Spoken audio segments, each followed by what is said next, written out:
It's going now. Okay.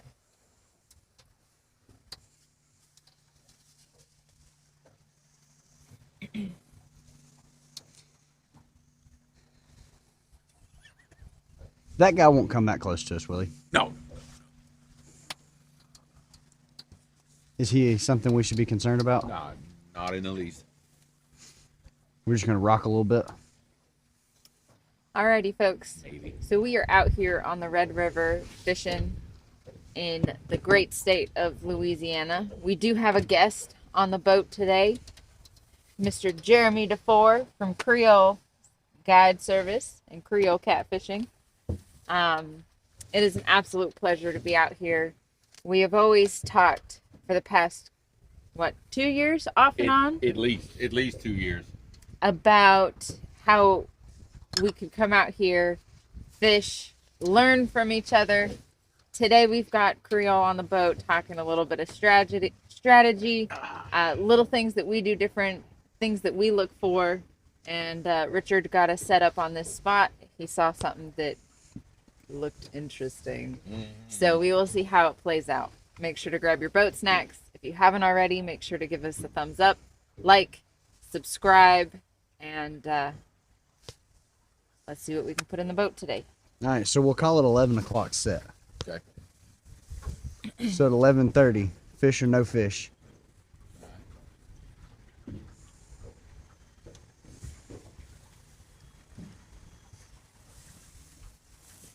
You think we can get as lucky as we did yesterday? I don't believe in luck, sir. 3-4 minutes into the first anchor, and we're like, oh, what was that? Luck had nothing to do with it. That's what happens when preparation meets effort.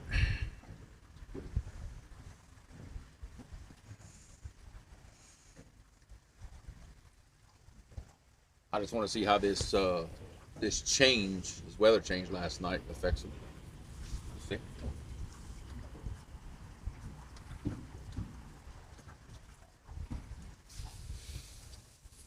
Alrighty. 3 pink. We're swiffering. It's awfully jerky. I don't know. We'll see. Huh. You know something that should probably get done? Creole, if you just say pink or blue, that'll. Yeah. I'll pick that up. Y'all figure out the rest, huh? Well, it tells her what camera to be on. Gotcha. See, I'm learning. Like this is an educational show today. For me.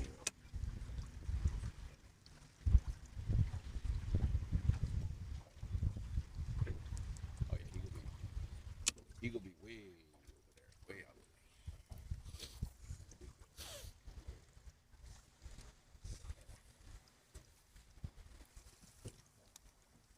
Wild 420 man says, "Go, let's go." That's right.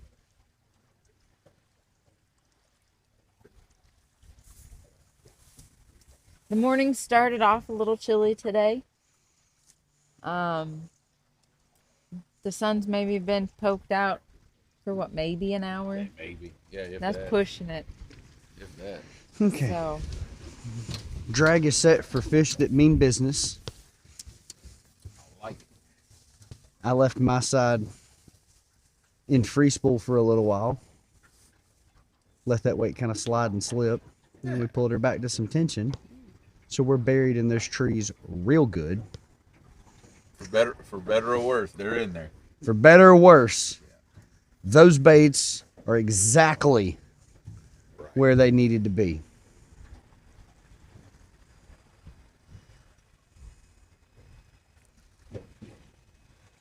what's the water where you're at?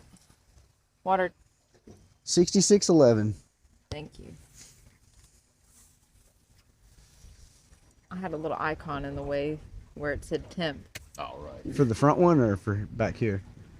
Because the front one is literally still... No, on for the comment. Oh, gotcha. Yeah. But you picked it up, so that was a. And we are still sitting 74-ish feet away, so Spot Lock is holding Yeah. Oh, yeah, you're good. Yeah, relatively stationary. I've been eyeballing that old dead log on the bank over there. Well, I knew forward, backward we were. Right. But because of how we're anchored, if we go side to side, Yeah. 2 or 3 feet, it'll still change distance. That's always a thing. And it really is for anybody fishing in constant current. You kind of get this look here all the time just to make sure, like, wait a minute, that log used to be there. Now it's over there. Boat's moving backwards. Barge bite. Barge bite. Thank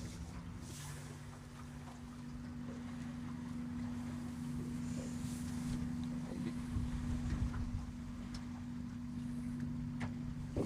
I know you saw it too. But it's going to be a barge bite. I have been told that if the barge is within sight, it counts as a barge bite.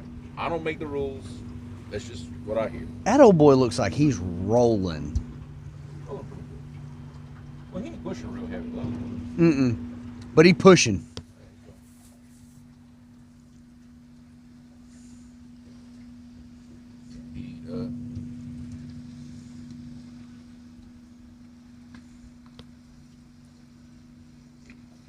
But you see, they can't fit much bigger than that through the locks, like going up Red Yeah. River. So you're not gonna see these big old toes like what we see on the Mississippi side.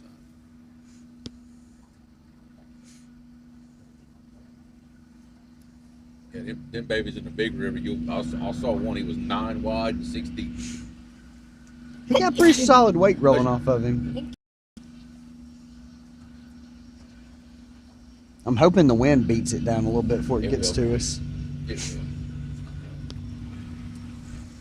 will. Yeah. Gust for me. It's already knocked it half down. He ain't gonna wake us no more than I did to you yesterday. Coming by you at Mont Jesus. We were pulling up to the hydro and Andrew said, "There's a little boat over there." I said, "He ain't that little." He said, "There's a little boat over there."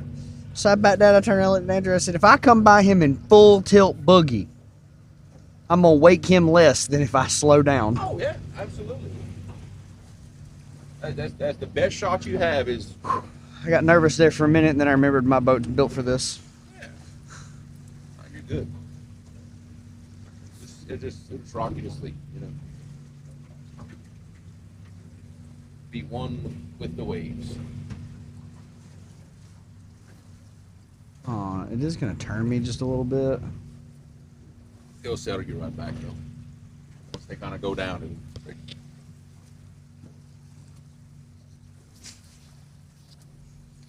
Just with the waves hitting the back of the boat before it's hitting the front, that's all. I'm supposed to be nervous about that because the back of the boat's not made to take waves. But I got these big fancy splash guards on the back that says stay away. I don't have one. Drifting with the wind. Yeah, I could see where that would be a big. When you're in that with drift socks out the back. Where it's kind of holding, yeah. Which, that's rocking enough on the back corner that you would have put it in the splash well. It wouldn't have come over, but it would have went in the splash well. Yeah, put a little bit in it. It would have put water in the self-draining area of the boat. Yeah. Well, you gotta keep them moisturized. You know, you gotta let that happen every now and then. Oh, okay. That's fine. It's fine. After we got our wave whackers, Craig from Dirty South told me, he said, "Hey, every once in a while you need to take them off, even if you're just going to put them right back on, or the thumb screws become plier screws." Ah. And I said, "Okay, I'll go check that." It was already too late. Oh. I grabbed them with my thumb and went to turn it, and it didn't turn. I said, They are now one with the boat. Because if they're going to play on the boat for the day, he takes his off. Ah, okay. Really annoying to get back in the boat with a swim ladder with those on. But that's what I was gonna ask. In what situation would you have to take those off? Besides that, about it. Yeah. And my thing is, if you need the swim ladder on my boat and you break my wave whacker trying to get back in the boat, we'll deal with that later. Yeah. The odds of you needing a swim ladder when it's not a situation that matters. Well, yeah. I mean, if you need the swim ladder, things have already gone wrong. I don't know. Charlie did. Charlie did jump off the boat in the James River. Well, I'm not going to purposely jump off of any perfectly good boat. That's not happening. Yeah, I bought a boat to stay dry. Yeah. Yeah, that's the reason I own a boat, is not to have to be in that river. That's the whole point of it. You know what I bet would be fun?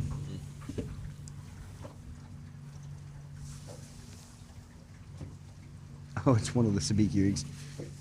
Hook an inner tube to the side of the boat, hook a fish, and then unhook the inner tube. Just let him pull you down.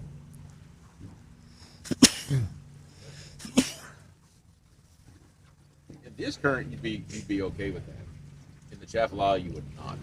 You'd be in the Krotz Springs by the time you'd land that fish. You'd have to have somebody sitting at Morgan City ready to pick you Pretty up. much wait, yeah. Pretty much wait. Where did this wake come from? Waves bouncing off the bank and coming back to you. Oh.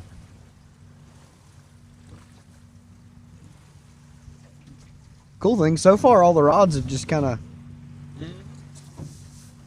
Nothing's even done that. My weight's kind of stuck. Not yet.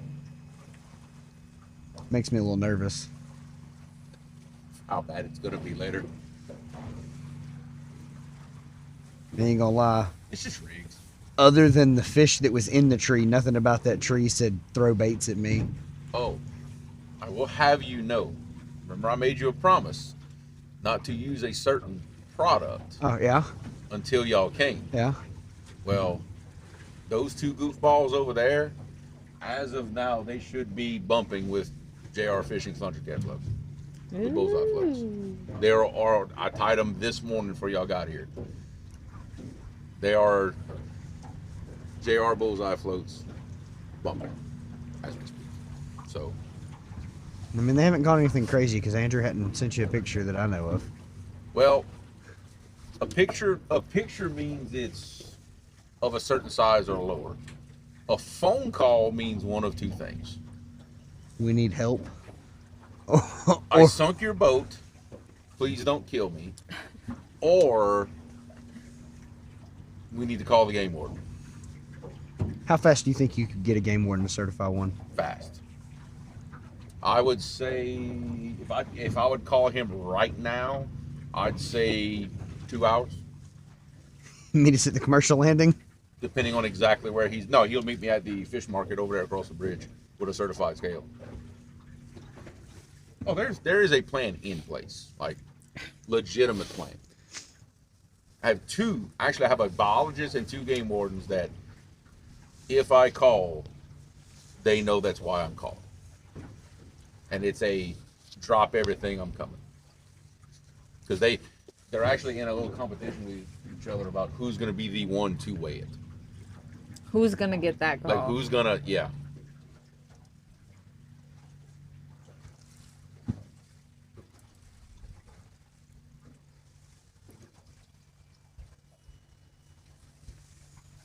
Only a matter of time. Well, that's the first 10 minutes in.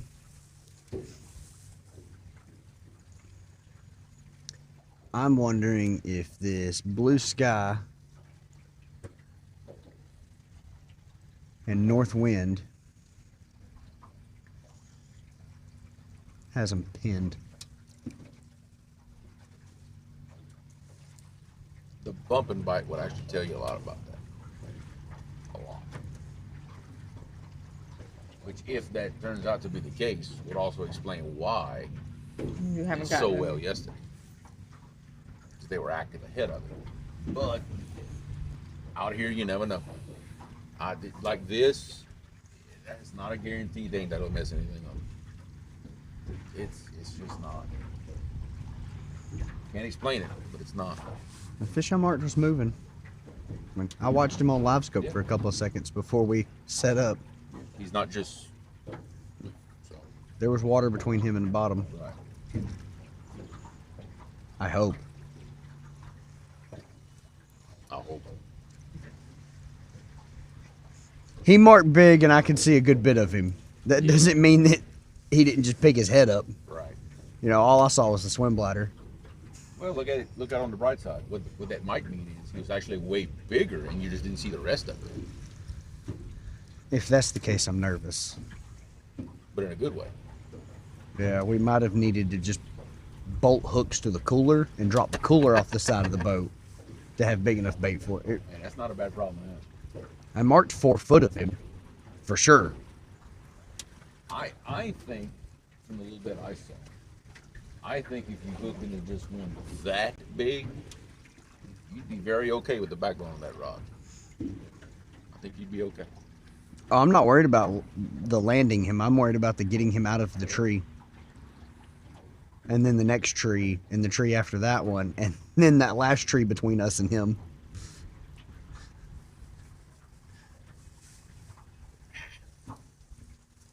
Details. Jaymee can vouch. It would not be the first time I've landed a fish with the tree. Yep. Good luck breaking a branch off that one. I didn't break a branch off the tree. I brought the whole tree to the. I brought the That whole. one might be a little big for that. Yeah, it's a rather large tree. Big one. It was like an 18-foot section of pine. Hey, you do what you got to do.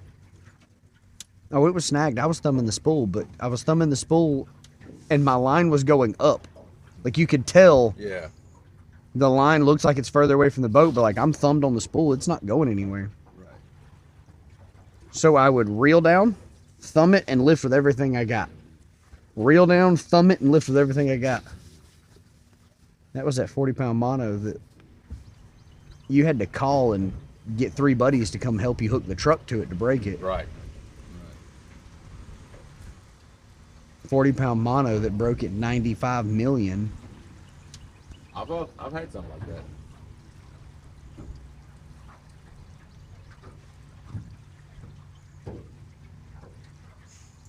But it was almost only good for one. After that one, it had so much stretch and curl in it that I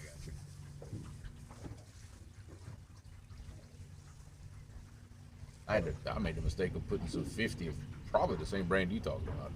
And after a while, I'm like, I can't break this stuff off. Just can't. I'm not talking about Andy. Well, that's what I was talking about. Yeah, no. A little more known for its Stretch. UV ability. Gotcha. I understand. It was quite intriguing opportunity.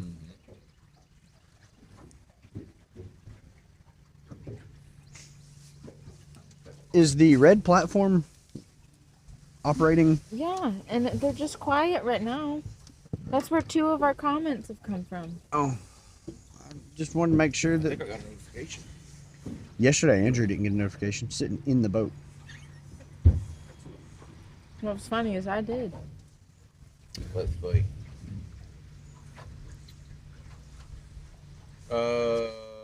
Yep. There we are.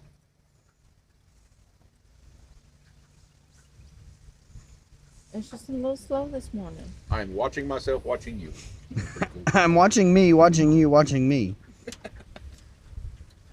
It's just a little quiet this morning. I think everybody's, slowly waking up, getting their coffee and boat snacks, and just not very talkative this morning. And that's okay. It happens. Whoa. Pink. Yeah, you saw it too, huh?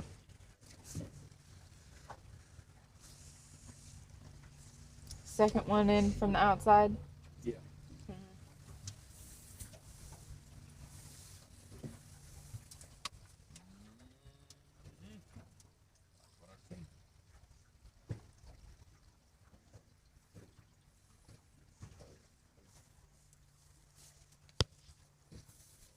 Alrighty, folks. So what we're seeing is some action. I really like that bite.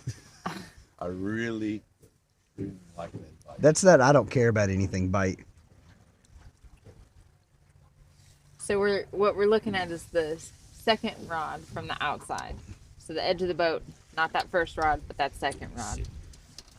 We're watching the action that we're getting on it. It is rather interesting.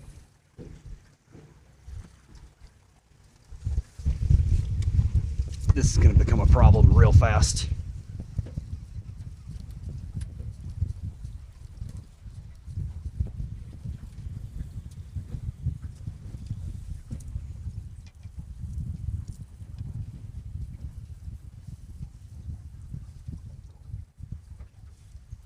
Do you have the sound to where it's mics all the time? Yes. Okay, just making sure.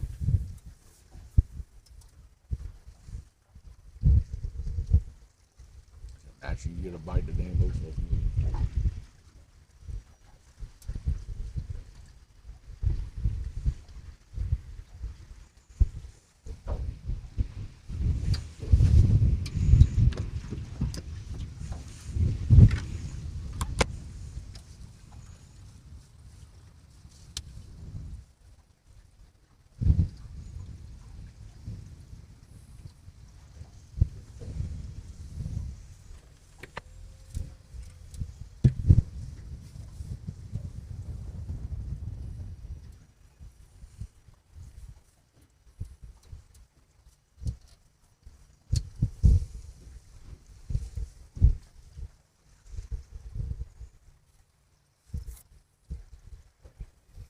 A while ago, it looked like he was bringing it to the boat. I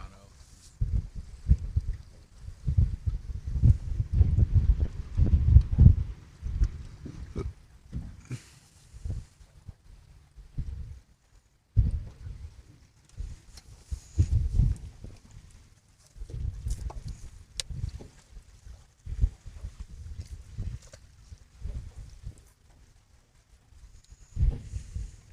It's a terrible idea.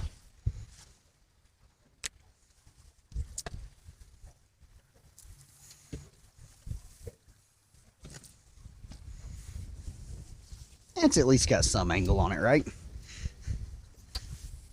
Hey, I like a down rod close to the boat. I typically don't like the angle the close to the boat down rod makes to the line to the tip. Makes for an epic takedown, though. Yes, it does.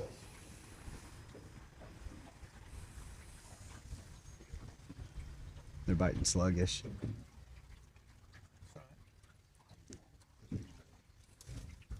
I got some tricks up my sleeves to force feed fish that don't really like to play. You do a little smaller artistic bait selections of cuts.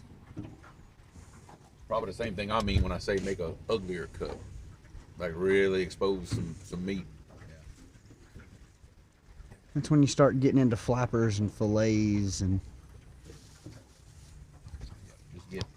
Just get atrocious with the scent in the water. Yep. atrocious with the scent and downsized in overall bulk. Not as much behind the hook. Yep.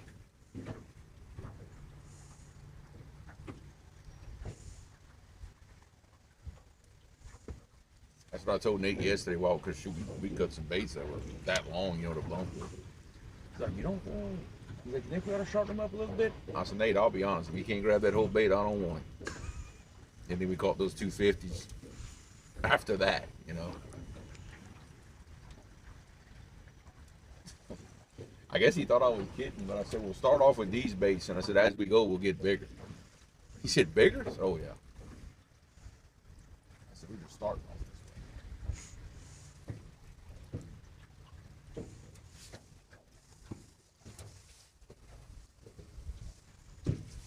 That those sabiki breaks keep Buzzing. buzzing. And I keep thinking, is there a bee? Or a wasp?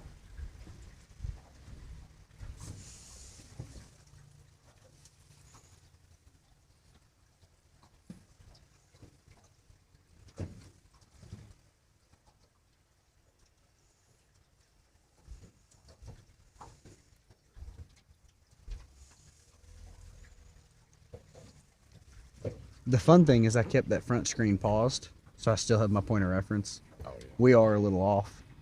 Oh, a little.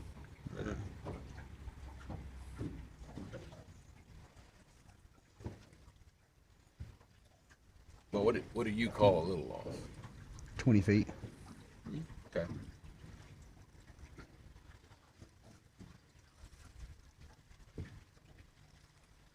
But I'll be honest, if he don't want to move 20 feet for the bait,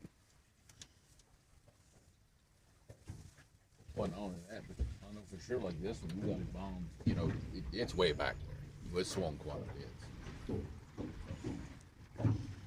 Yeah, you got bait all around it.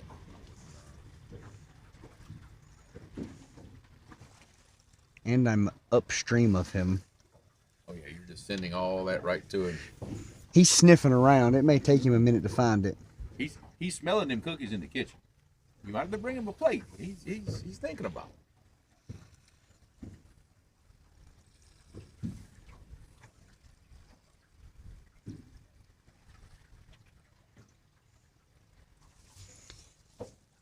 I'm almost willing to give this spot an hour just because I do think that they slowed down a good bit compared to yesterday. I wouldn't argue that. Just by seeing what a lot of the other fish are actively doing on live scope. Right.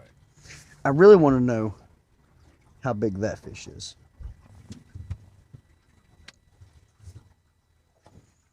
He's kind of chilling out, ain't he? Well, he's in the mud.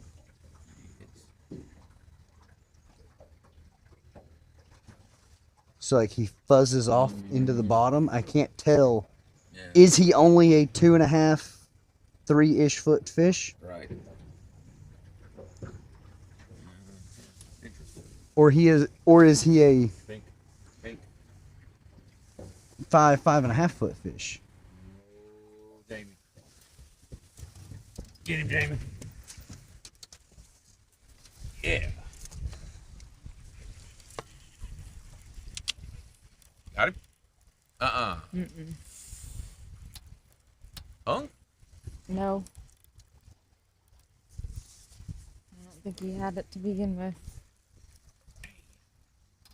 See your bait, Jaymee. Bore all the way through his nose. Had it right there. Mm-hmm.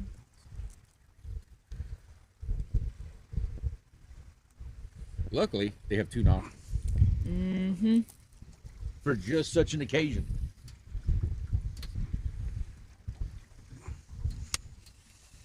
Yeah, he hung, huh? Did that one go down or? No, I was trying to get it out of the way because your fish was coming across.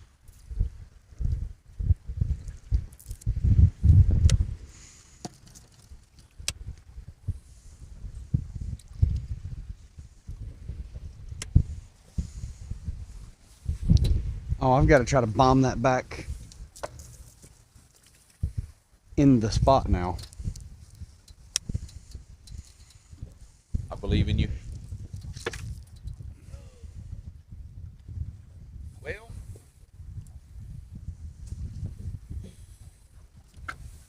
You know what's really annoying about that?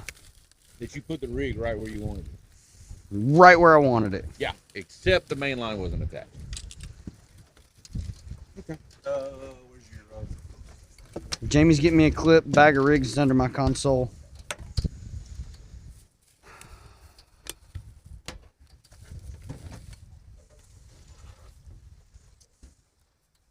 Uh-oh.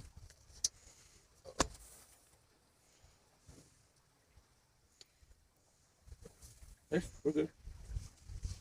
And we're not going nowhere.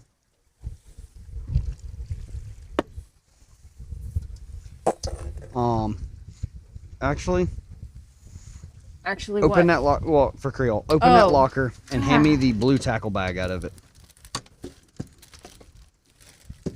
It's kind of annoying to get out, but it fits, but not by a lot.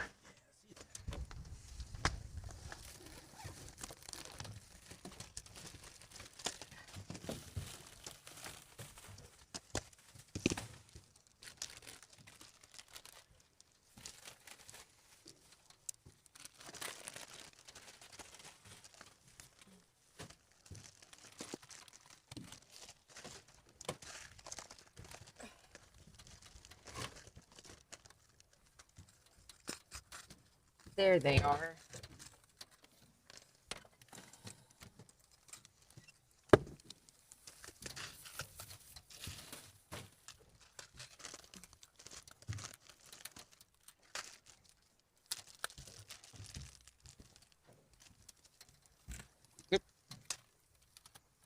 If you want, you just tie that on.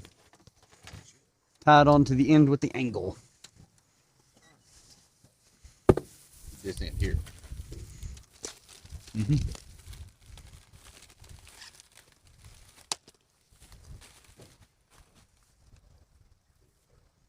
Get me some of these. They're really cool. They're just super convenient.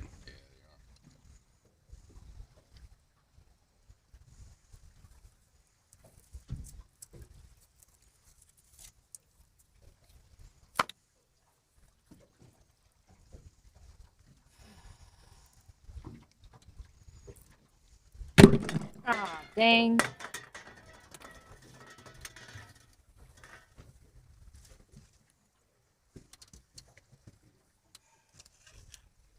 that's coming out of your check, dude.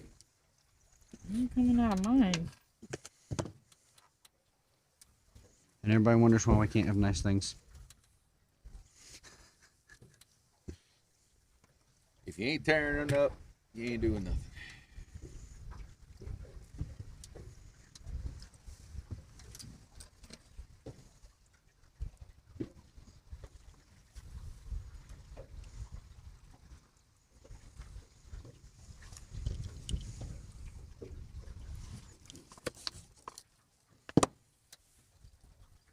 Hopefully that's good. It's probably a little low, but it's back up.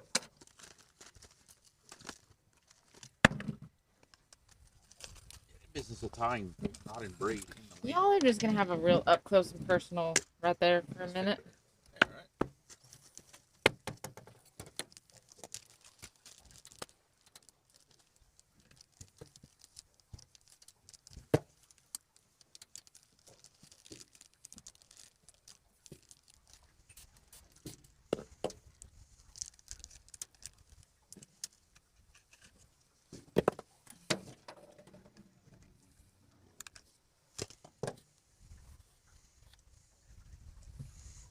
Don't ask questions you're not prepared for the answer.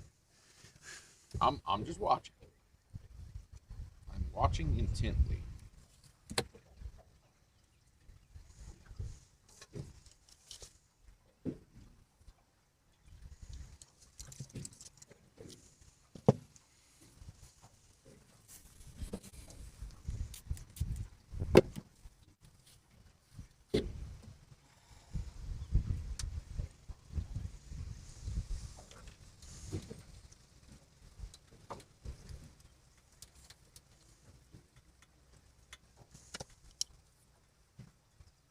Okay.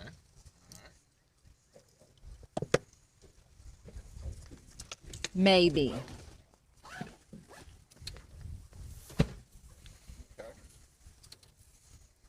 Different way of doing it, but I like it.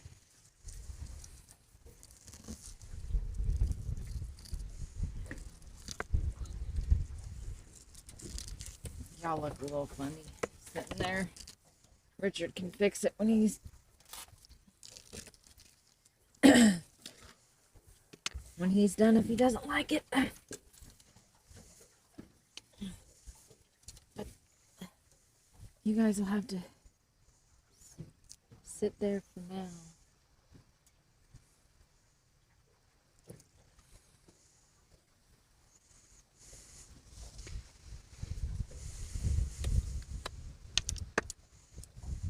Like I said, get creative.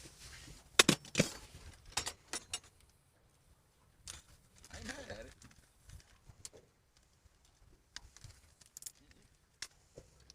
A lot of people get scared about hooking the Well, good morning, Bobby Lee.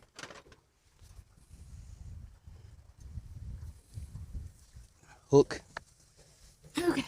the stinger on the shank of the hook, Back to what I was but doing. it makes that crimp will slide down to the same spot. Right. Did you intentionally put the main line on that section of the swivel.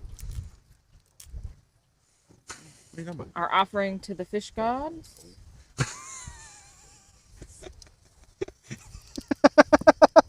The first piece See, out of my It sounds a snack lot worse of when the you day. point it out like that. Okay. Sounds a lot worse. This So whole yes, you are correct. I just did something stupid. It wasn't with any. Yeah, it wasn't one of my tricks. It's just me being stupid. In case you were wondering. hey, I know you were trying to give me the benefit of the doubt, and I appreciate that. But that's not one of those times. I was doing some sketchy stuff. I thought maybe you knew some sketchy tricks. Nope. Just me being doomed. I can put his glue one back. Yep. Don't forget my crimps.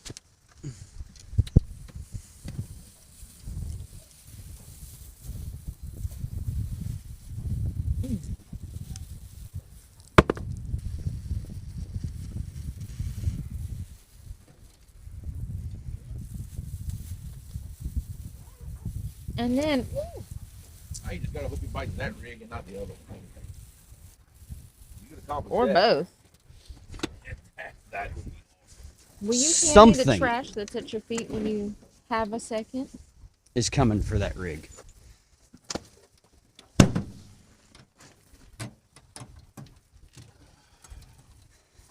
You want trash? Yes.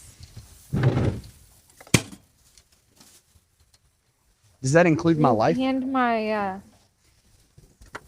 then will you take a look at the camera? Because I did my best. I can't ask for anything else. Take a little more caffeine real quick. Looks good to me. Okay. This is getting real exciting around here. I hope so. Oh yeah, we're good now. I mean, that first bite was pretty exciting. Yeah, it was. That resets the clock, doesn't it? Yes, it does. Sort of. Hey, I made my offerings to the fish gods, so. Oh, I have not. But to be fair, I kind of started snacking before we got to this point. That rod had been getting messed with. I'm personally, I'm convinced. I don't mind when them dinks, because to me it just puts that much more scent in the water, and then Daddy shows up. I'm not 100% confident that was Daddy. That might have been like Big Brother. I'm okay with that. I want Daddy to show up. Oh, definitely. Really want him to call Grandpa. Like, Yeah. Grandpa, you got to come check this out. Yeah. They got a buffet out We don't here. need Yeah. no baby sharks. No. I'll put him in the boat just the same. I got ice in the front, and I got knives on the boat. That time of year. I'll fillet him. Send you home with a why not sack of shark meat. Promise you, it won't be the first time somebody's filleted fish and put their fillets in a to-go sack to take them home. No.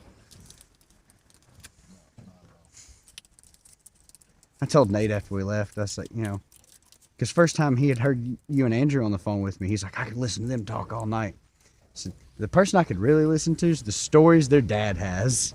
He's got a lot, and it's funny because like when everybody comes, we kind of tend to hear those same stories, but I still like listening to him tell other people.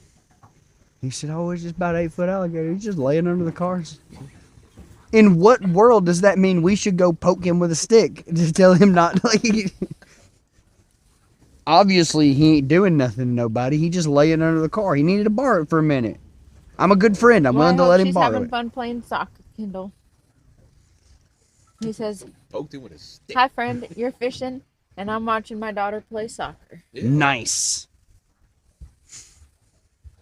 It's almost time for them spring sports where you can really sit and enjoy them and not freeze. Right. I would really like to catch a fish that I can't pick up the scale to know what it weighs. Well, you got me to help you hold it up. I really want you to have to weigh the fish for me. I'm okay with that. But apparently, I'm not as strong as I used to be. Because when I held up that one yesterday to weigh it, I'm like, this fish has got to be 80. No, I'm just, not in the shape I used to be in, apparently. Well, all fall you were curling those big fish all the time. Yeah. You took a break for 2 months, lost a Yeah. little mass. Yeah, we need to get back on that. I don't regret not wearing pants. Peace RW says, looking like DNR today, in black. Good day. Yeah. Hey, the wind has a little bit of a chill to it. And getting to this spot on the red was a bit chilly this morning. So I made sure that I put my rain bibs on.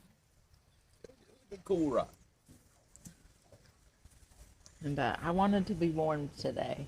I thought you started the morning with your bibs under your hoodie. I did. And then you went to bibs over hoodie? Yeah. I was kicking myself when we were riding that I didn't go bibs over hoodie. Air can't run up the bibs Yep. into the hoodie that way. That's why I did not go bibs under Zane hoodie. says, any luck, guys? Just I had our missed first bite. one. I wouldn't call that missed. If anything, maybe we gotta let him chew on it a little longer. He had the back of that bait. He bit it right behind the gill plate.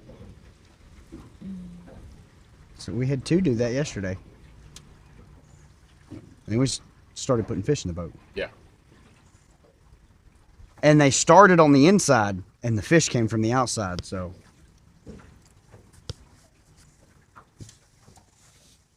I just want to see that swing rod get silly. It makes me very happy to see that swing rod get buried. Those normally aren't baby fish. You would be correct.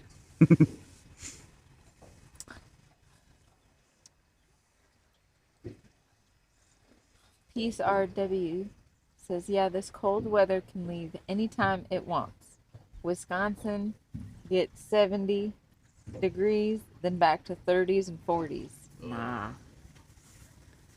I mean, I hope it warms up for you, but as long as you keep all that up there and don't bring it down here, Yeah. I won't complain. Especially not way down here. Oh, no. No. Oh, those nice days to where it was,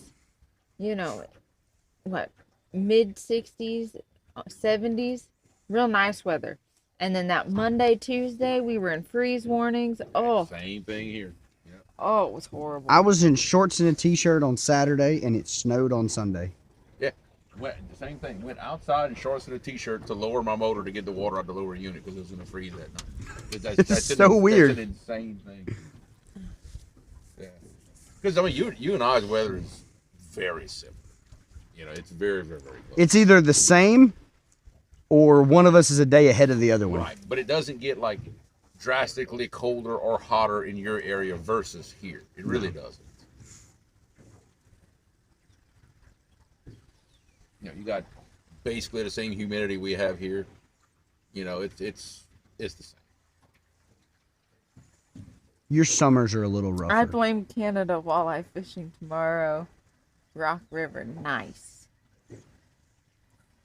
Don't get me wrong, we have some bad summers, but Right. for the most part, ours are a little milder than yours. I think y'all catch a little bit of that sea breeze that we don't. We get a little of that mountainous. Yeah. I was going to say, with us being right there on the Foothills. Yeah, kind of on the foot of the dude. Mm-hmm. Well, as you can see, there are no foothills. Yeah, there are. There's my foot will fit on that little hill right there. The levee doesn't count. I was pull haul. Yeah, spam risk.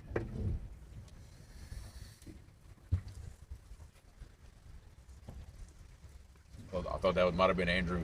Me and Nate can't get him in the boat. roadkill to go. You hit them, we cook them. No, usually I answer those calls differently, but I can't say it on camera. Bob's meat packing. Close.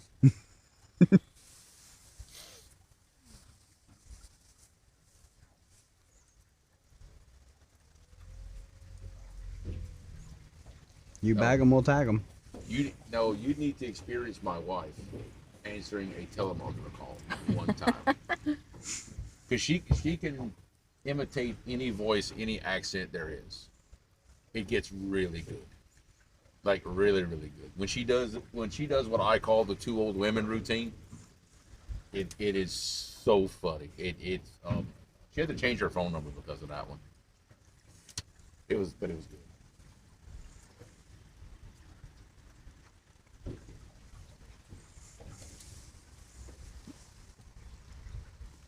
Huh. What you hunting? Well, that corner rod has put a lot of effort into not being the corner rod anymore. That was that too. I'm just intrigued on where it's going.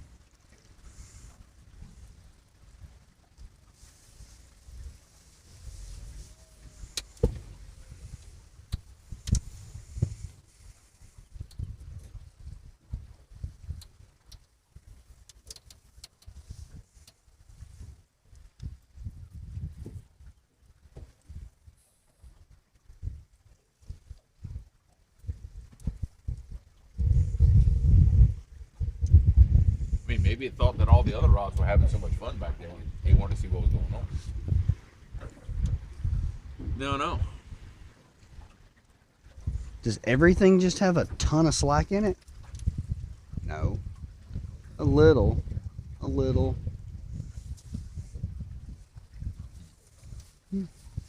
Thankfully. Until it's a bow that's blowing out the side of the boat in the wind. The wind will keep everything nice. Yeah. It's definitely nice until it's not. All it takes is one fish for it to be pure pandemonium.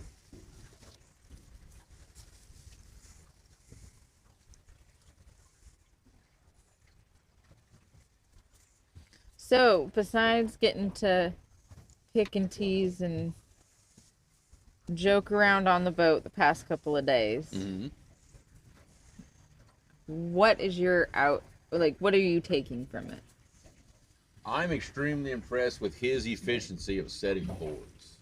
I have learned more about how to manage a board operation in the past 72 hours than I have probably the past year. So That's been a big thing. I didn't explain this to you, but when I set up to drag the last set that we ran Thursday, I asked him, I said, what order do you set your rods?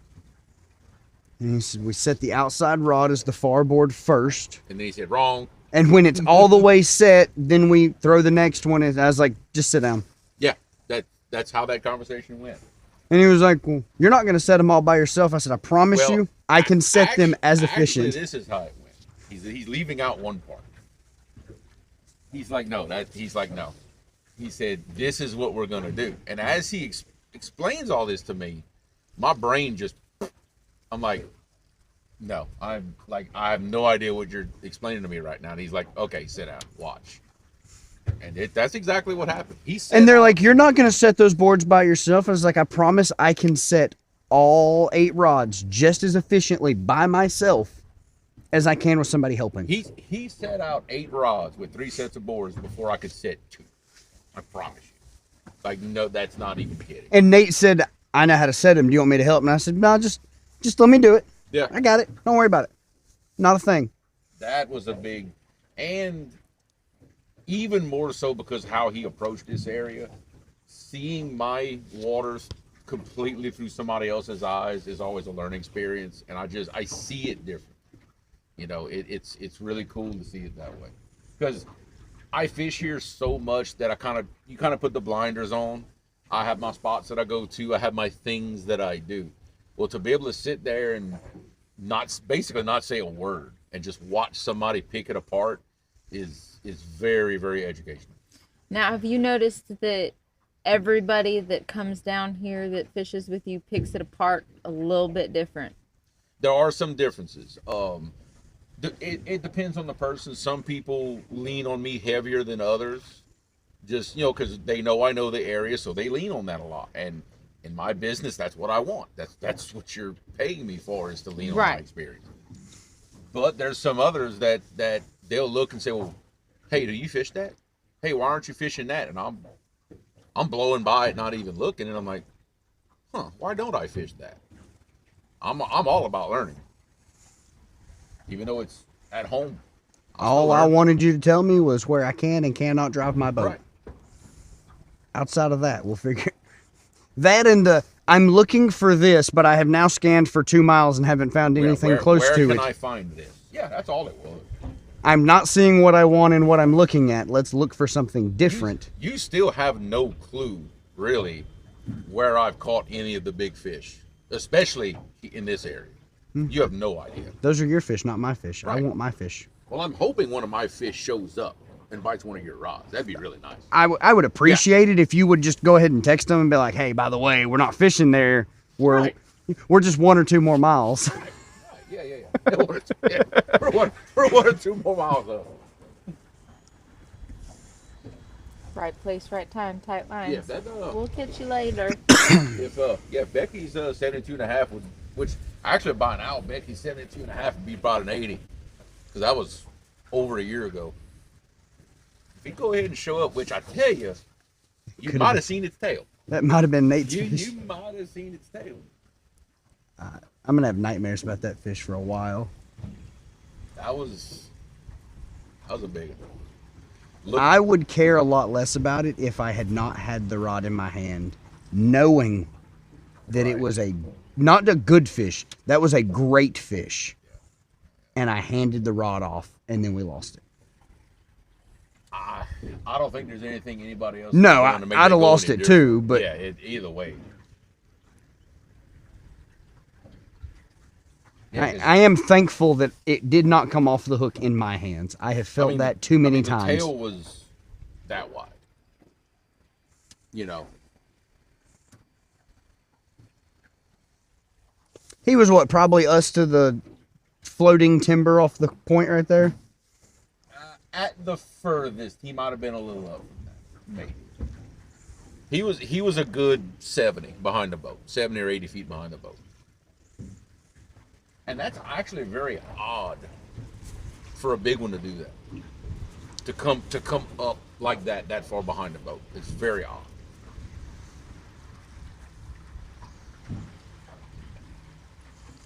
I think the big ones know they can throw a hook that way. Honestly, the ones here, at least in my experience, they just dig. You know, coming up is not, to me, when they come up, they're not big. I don't know. But that fish was hooked practically vertical off the back of the boat. Yep.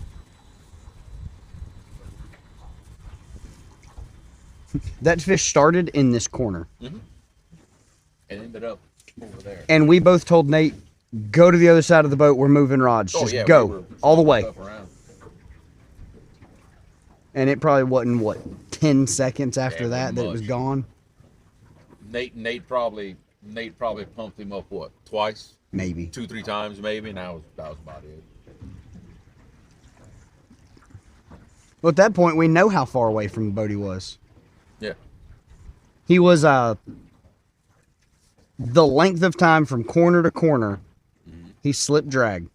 Yeah. Other than that, he was 56 foot plus whatever drag he slipped. Right. Was how far behind the boat he was. He slipped a good bit of drag. So, yeah, he probably been about 70 cents.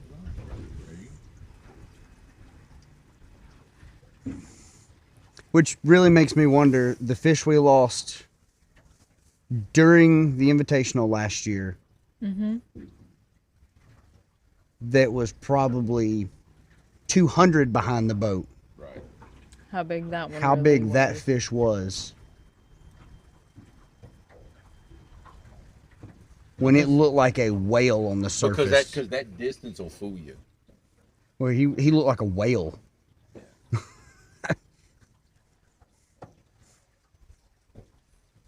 He almost looked as big as the 70 did. Right.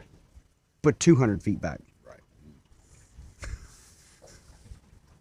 It was a life-changing fish. You'd never throw a small bait again in your life. No. You're looking at a 10-pound fish and you're like, can I get 2 pieces of bait out of that? Or is it just one?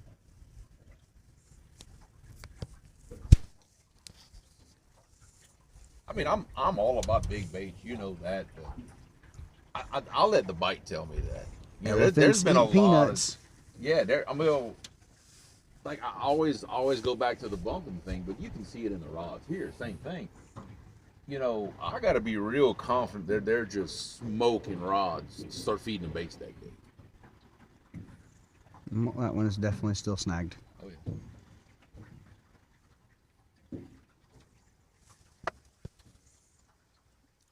Can I have my wind back?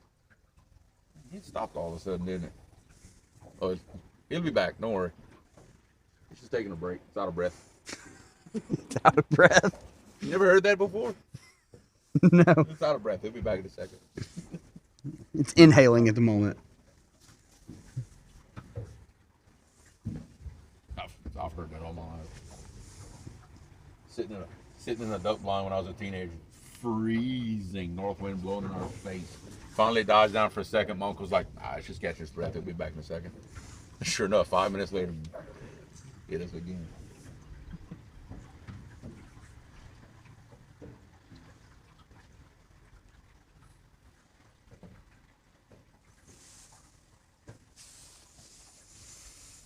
Was it when I was in the boat yesterday morning when I was talking about the threw up cabon? And you were like, yeah, okay. That's what I thought. I don't remember if it was you I told that to or it was Nate.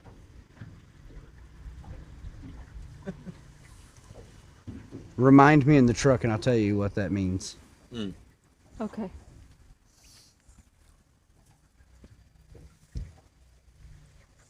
That is not a monetized phrase in English. It's not. You know the great part is that the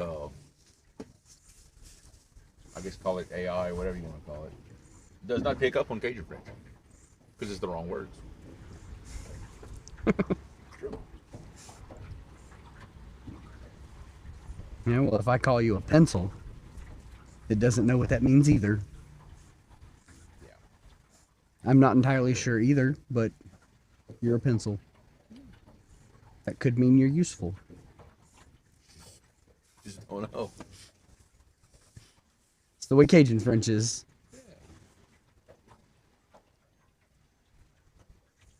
Well, now I'm a little stressy-depressy about this spot. Not quite espresso-depresso. But we are approaching the hour mark.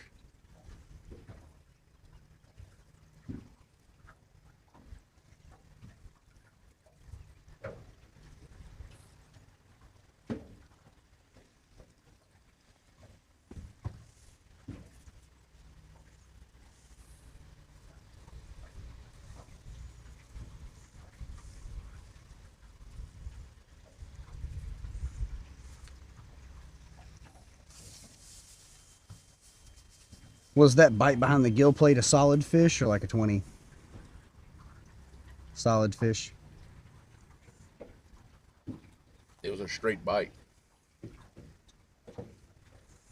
you didn't see any curvature to it, that means he had a pretty decently wide face. And it was wasn't all that rough.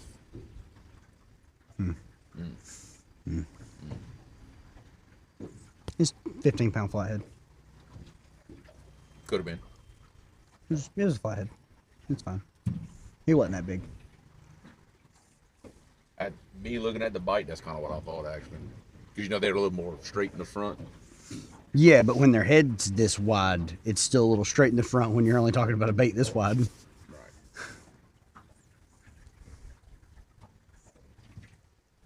But the bite didn't look like really rough like when a blue does that. That's my opinion. The chats have been rather quiet.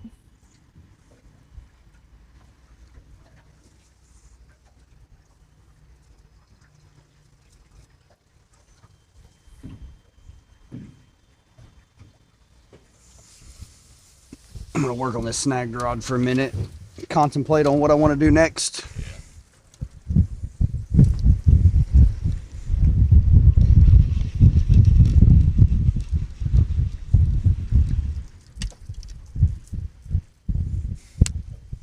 Putting in that hard work there, honey.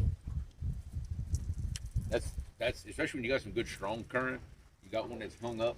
Put a bunch of slack in the line, and that current will pull that boat. Sometimes it'll get it back. I think that was the universe telling me it's time to reel them up.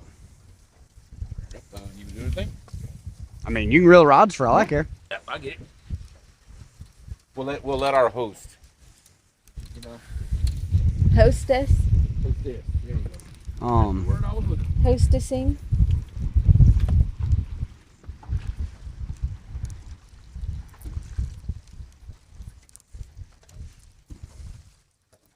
Oh, it's on credit right here.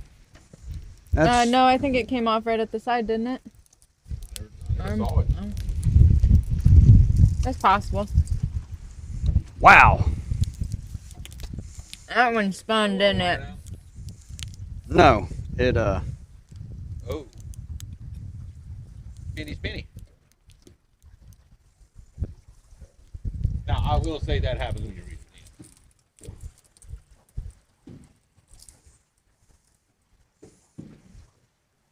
Which is probably why it was awful to reel in.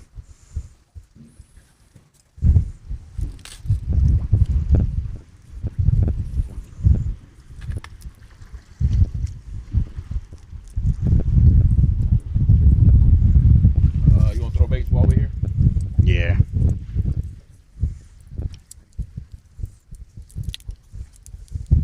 We got enough bait, we'll put more on.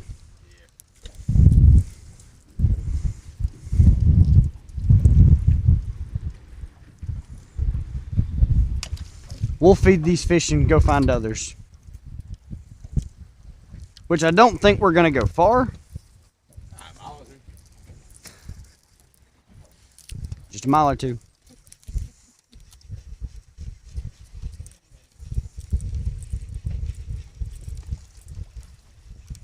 Another one on credit.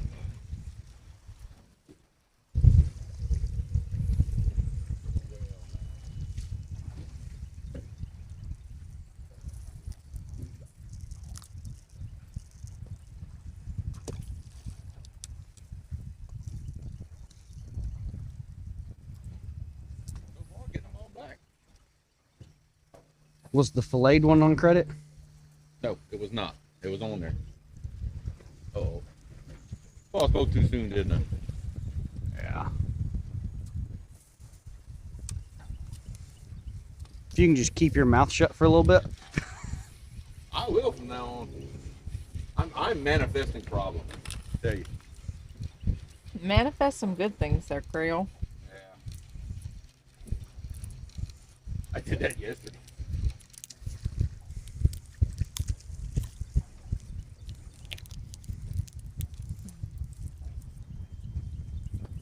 I gotta say, our drag race made it way more fun to have to drive so far back to the ramp. Yeah. I guess it really wasn't a drag race, it was more like a road race. We had corners and stuff. Yeah.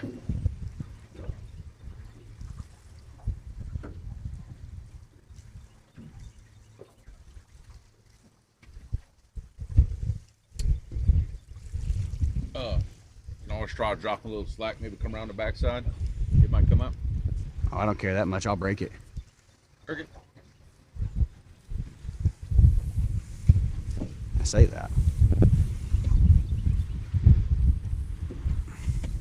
It's on there. She in there now. Oh, yeah. Whatever you got it.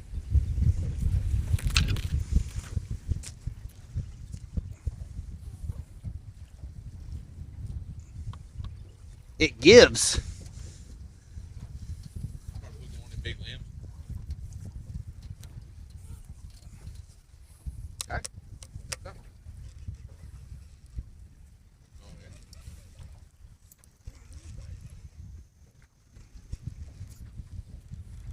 With a rolled hook, I can almost guarantee.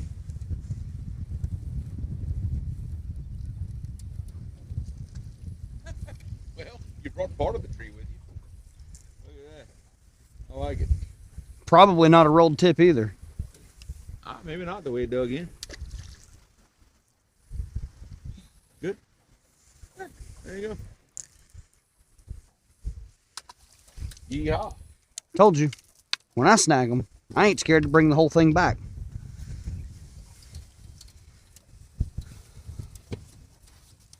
See, I've learned he just keeps doing things, and he just makes himself right. I've noticed that. Did I what? You just keep doing things until you just make yourself right. Well, Papa Squat here. He's up scouting. You're like, Richard is like the rain dance. Just don't quit dancing till it rains. You're always right. I mean, Look, you're going to hear a lot of dumb stuff in this boat today. I hope you're prepared. I am prepared. I'm keeping it clean. I'm behaving myself, but you're going to hear some stuff today. Well, which is good because I missed out on a day and a half. We should have had one camera rollout Thursday, just for all the banter back and forth with us four in the boat.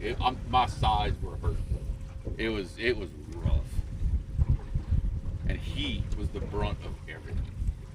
It was glorious. It was glorious, he says. Was it glorious because it wasn't on you for the first time? Yes, yeah, that was a big part of it.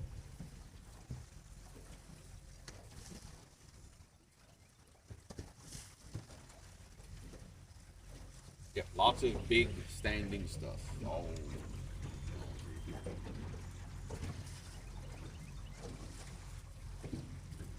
Has been there for a long time.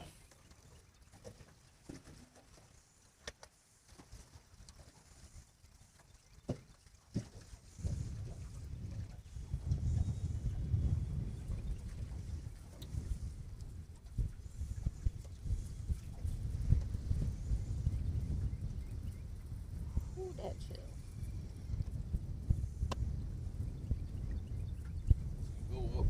Go up further.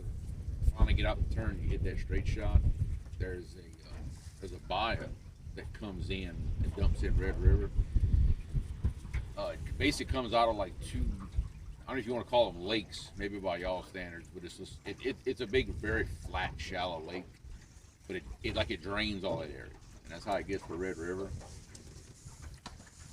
If the river be falling fast right now, sometimes it pulls clean water out of it. It'll make like a mud line. It makes an interesting spot, but you gotta catch it just right. And I don't think we have those conditions. Pretty sure the river's not falling really hard enough for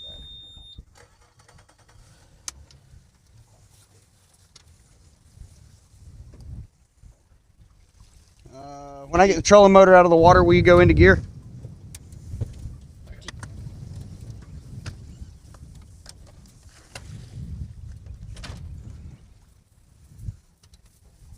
Good? Yep.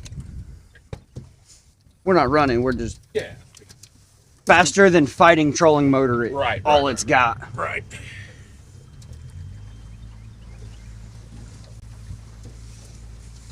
Alrighty, folks. For those of you who are just now joining us, if you guys have any questions at all, feel free to As far as ask. standing stuff goes, how safe is running right up to those standing trees? If you see that standing one that has that thing hanging from it? Yeah. As long as you stay just a hair to the right of that, you're all right.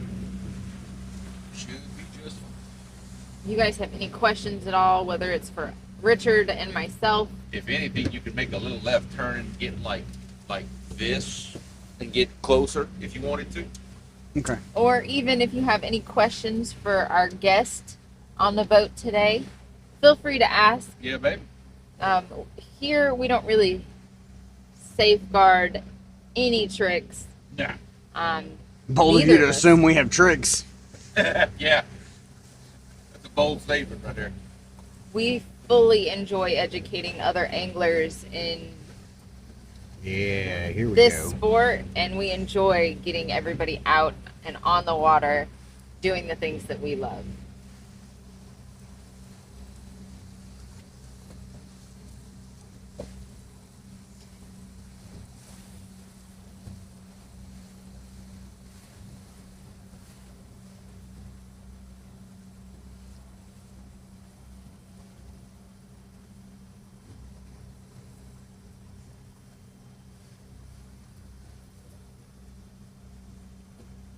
What is that floating next to that tree? Uh, What is floating in front of that tree? looks like look like it used to be a jug and the noodle's gone off of it. That's been hanging there for a very long time. So I'm gonna guess that that's what that is.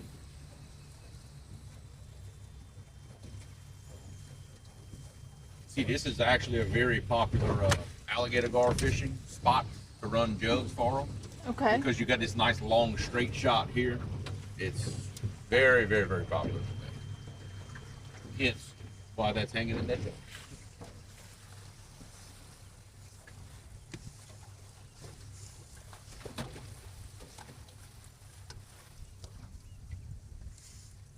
I'm a cheater.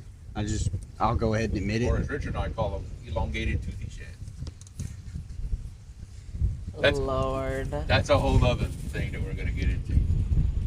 The goal is to give everything, like every species of fish. It is a type of shad. It is a subspecies of shad. We identified lots of subspecies Thursday. His favorite is the torpedo shad. I'm a really big fan of torpedo shad. Torpedo shad.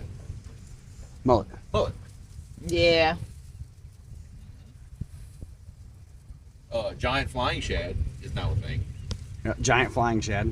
Yeah. Asian carp. Okay. Black-eyed shad. Drum? Close. Close. Buffalo. Oh, You okay. got the black-eyed. Yeah. Okay. That's a black-eyed shad. So I take it common shad would be what we prefer to. That's just shad. No. No. Common shad would be shad. Common shad is shad, yes. No.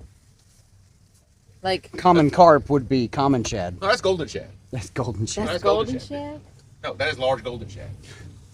So does that make golden eye or golden horse sucker small golden shad? Well, that's golden sucky shad. Golden sucky shad. It's a really sucky shad. Okay, I now need you to. And what y'all saw yesterday eating was a four-legged toothy shad. I need you to somewhat control me Gotcha. going toward that, and then come off throttle when I go to put trolling motor down. All right.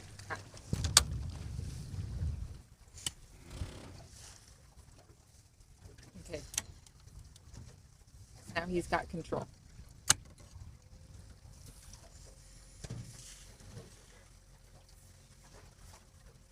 Yeah, the whole shad. I figured it would become a thing. And as ridiculous as you think it is, probably twice as bad. Well, he was having so much fun Thursday morning to see how many different species of fish he could live scope and cast in. And I think we got 9, 8 or 9. It was a good time was had by it.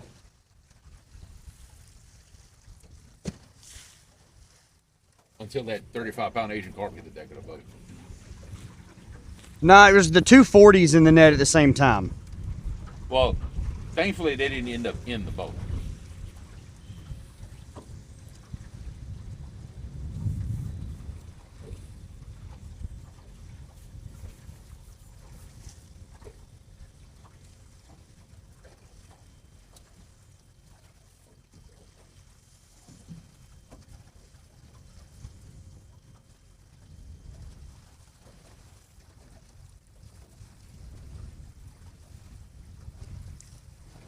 Are you still navigating towards the mark I'm seeing on 2D? We're 120 feet ahead of it. You can turn that off. Okay.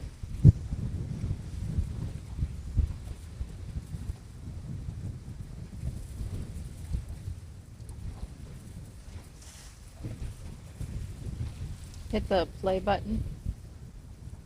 So, yep. Oh, okay. Not used to Germans. It's all right. It always takes me a minute. When you said play button, I was like, huh? It's like, why is my boat kicking?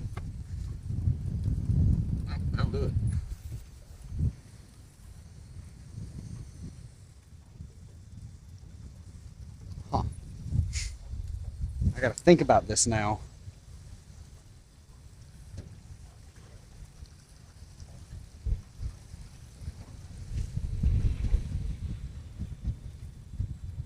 Would it help if you turned the engine off? No, but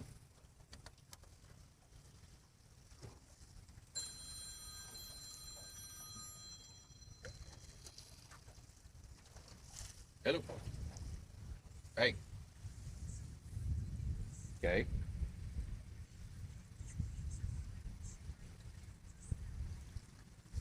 Cool. Well, that's a 180 from the other day.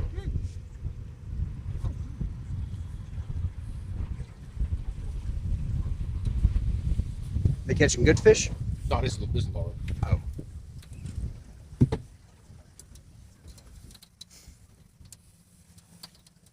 Yeah, I mean, shoot. Last week it was like nothing good was happening.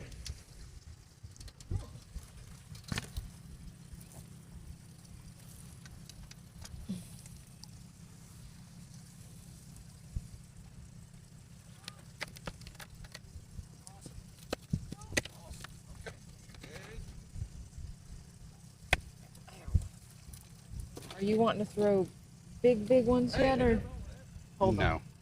Okay. I think this is a smaller situation. Okay. Well, tell her she gets a free fishing trip. That's what I did for Bruce when he ran it. Yep. Yep. Tell him that'll earn him a free trip right there. Okay, cool. Yeah, do that. All right, love you. Bye.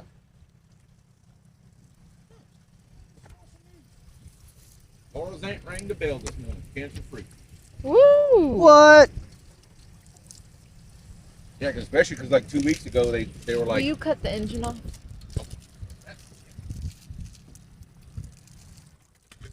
yep, that's pretty cool.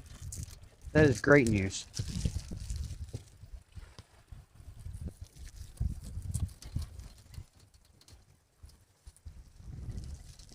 Like, are we talking home small or just Home same? normals.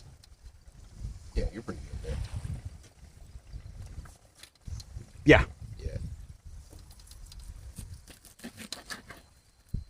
Yeah, apparently I do a thing that if you ring the bell, you get a free eye trip. Because I did long ago, I did that for my uncle. Yeah. Like you've seen that video. Yeah. And I don't know, it just kind of became a thing. So, why not, right? I like it. I like it.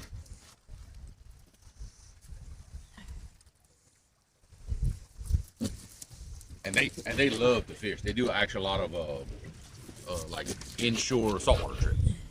Okay. They do a lot of that. So Go see where I ended up. Tell me that says 58. Oh, baby. Oh, baby. okay, target acquired. Target acquired situation. Looking ideal. I like it.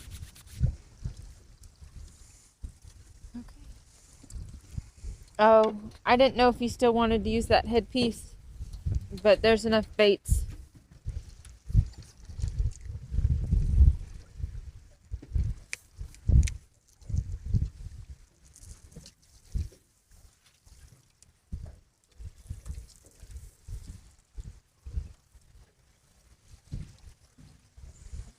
Oh, this is still extremely bloody. I don't see the need of throwing it off.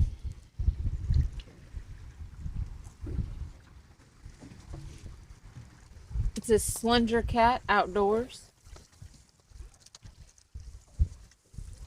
I'm trying to see if I can see it.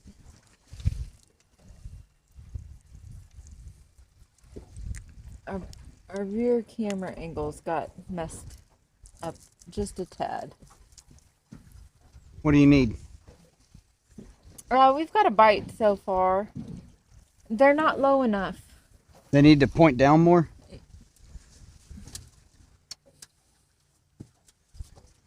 Yeah. That's good.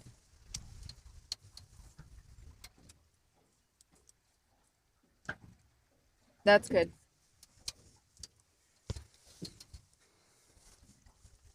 There we go.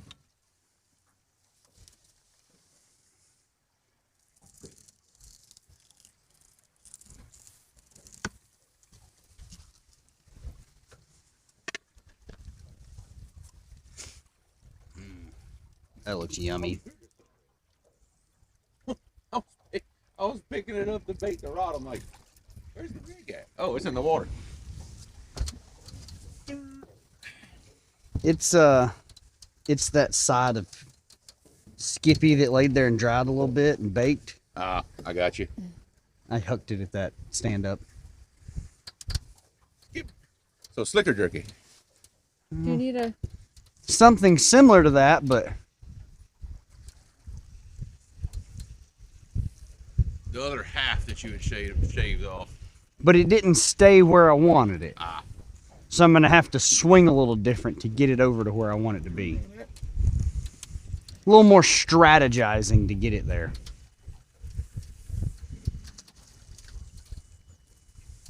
Oh, that's why it didn't stay where I wanted it to be. Oh. What chomped it? Dude,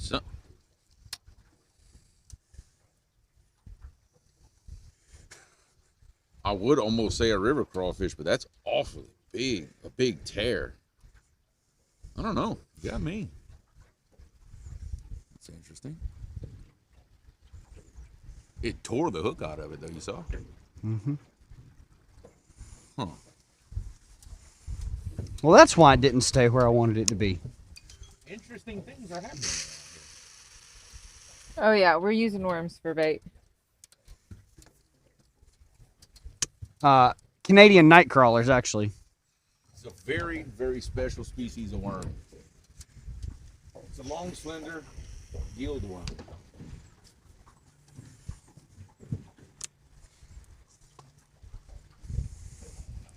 See how that one swings down when it finally finds bottom. Oh.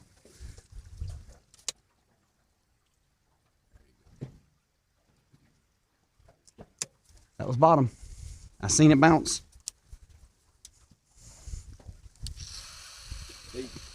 He does the same thing on everything's baited, everything's ready to roll, but I'm throwing. Like I know where I want them. On an anchor set. Yeah, on like an anchor set, yeah. I'll let him set my side. Just because he's a lot better at it than I am. For the board stuff, yeah, y'all both do y'all thing, yeah. I'm the same way. Like if I'm spot lock, I got a very specific pattern that I want. Yep. That you want to present. Yep. It's like I've got it in my head, and the way I am, it's like it's easier just for me to do it than to try to explain, let's say, to anybody, hey, Put this. Throw it, 45-degree angle. Right. Aim for. Hit that booger. Yeah. Which one? That one. Around it.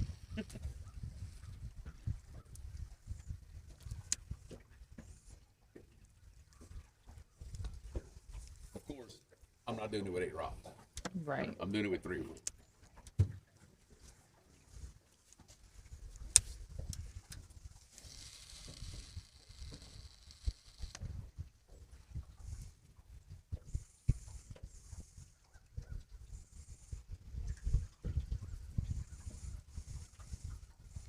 That should be enough bow that it'll find bottom. Oh, yeah.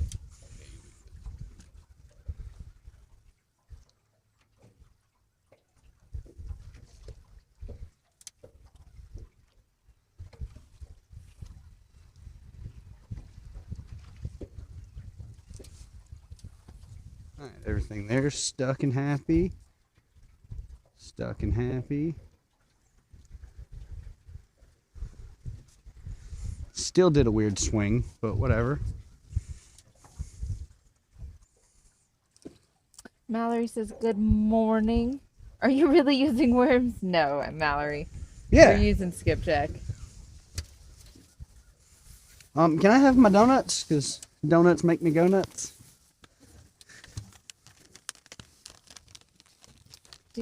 either of you need anything from the cooler up front? I'll take a cold beverage of choice. Dealer's Which is? choice. What do you want? Dealer's choice. My offering to the fish gods. Do you need anything, Creole? I'm good, thank you, ma'am.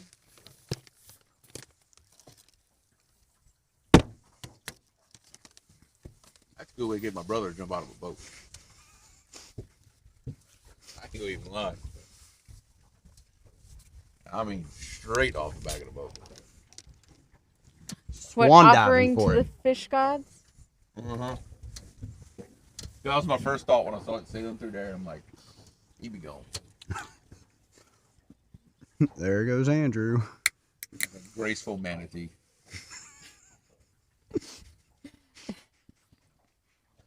A graceful manatee. Don't ask where that came from. Papa Trot says, "What's up?" It was there. Yo! Ma- I'm good with it. It Mallory. was there and I couldn't stop it from coming out. Hey, it happens. You know? Mallory says, laughing cry face. I was like, I've literally never heard you guys doing that. But I've also never fished in Louisiana and didn't know what you're going after today. Hey, hang out. There's no telling what you're going to learn today. You gotta use the big grub worms from Woodville. I can't with you two. Actually, hey, wait, let me not do that. No. Hang on, let me pull that one back in. Yeah. We're going to have a debrief.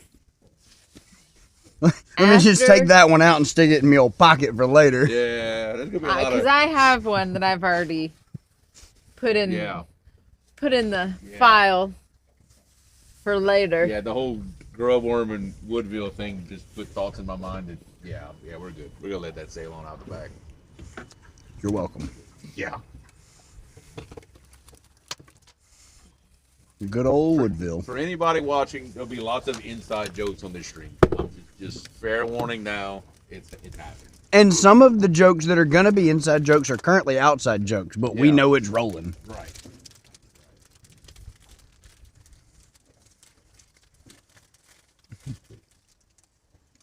You can find those jokes on our other site. QuestionableFishingConversations.com. That could be its whole other channel right there. Just think about this for a second. Just nothing but conversation from Thursday from the boat. That could have been its whole thing. Nothing even to do with fishing. Never even acknowledge the cameras or the chat. No. Nope. Just letting it roll. Because it was nonstop. Like it was, because well, obviously we didn't have any fish to interrupt us, but it was like literally every 3 minutes it was just something. There were some pretty good zingers. Nate and Andrew just feeding off each other. It was great, and I was just encouraging those. Man. How do you think the conversations are going on your boat right now? Somewhat less professional than these. I'll just make a guess on that.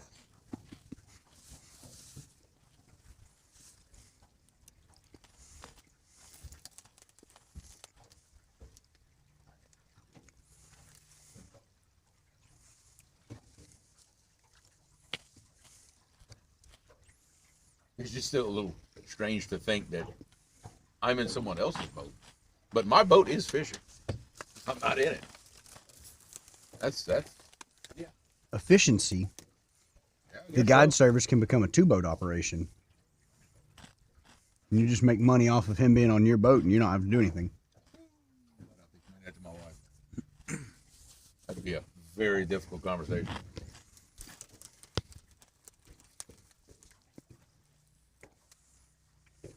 I think Tommy Vaughn runs 5. Well, Jerry runs what, 3 or 4? I don't know. There's a bunch of them that run multiple boats. Ryan. Does he? Show me catfishing. I can't even think of his last name now. Casey? Yeah. Ryan Casey? That one. I would actually love to ask them, like, what does that pay scale look like for their guys? Like, how do they?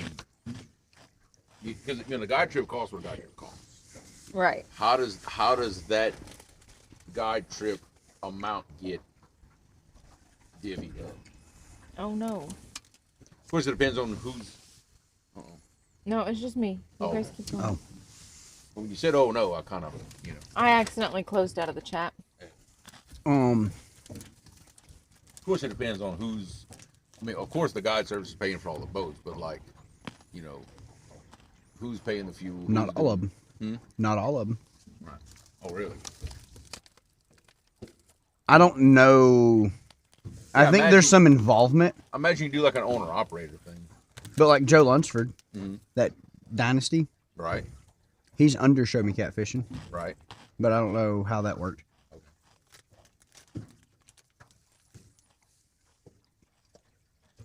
Yeah, I mean, I guess like because being I'm like kind of like an independent setup. If I wanted to, I could be like, hey, I could hire myself out to another guide. I've got all my stuff, and he just gets I guess you call it a finder's fee. There's that way of doing it. Yeah, there's different ways. Different strokes for different yokes.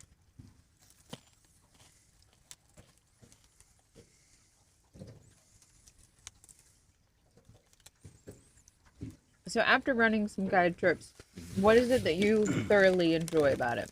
I Find difficult and are excited for this upcoming year for?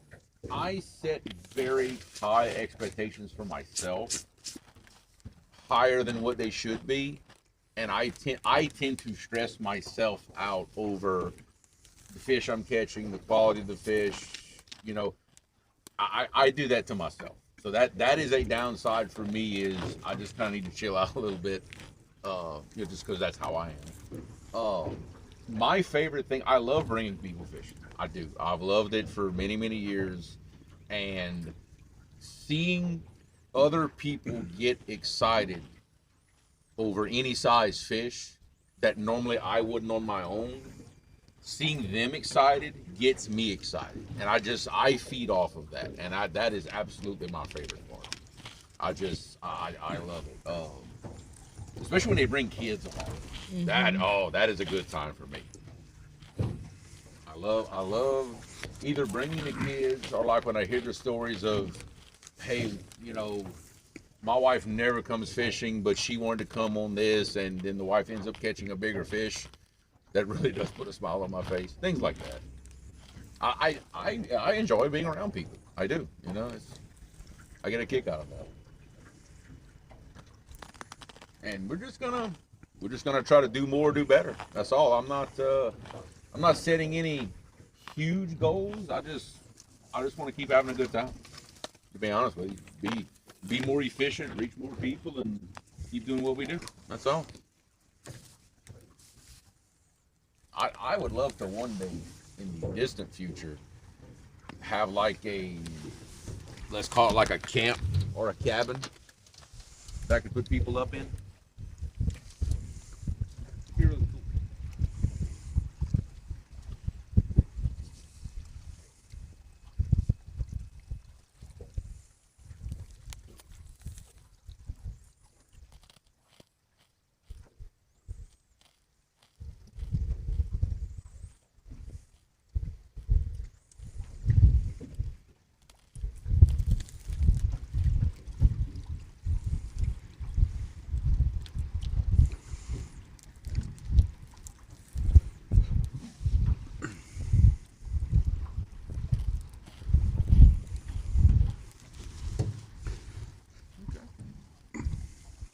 Home here for a little while.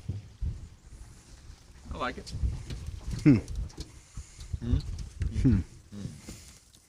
I feel like I'm fighting with one hand tied behind my back, not having my remote. Not because of using the remote, but because of the information the remote gives me. Right. We're this many feet in this direction from where we set and we're resetting.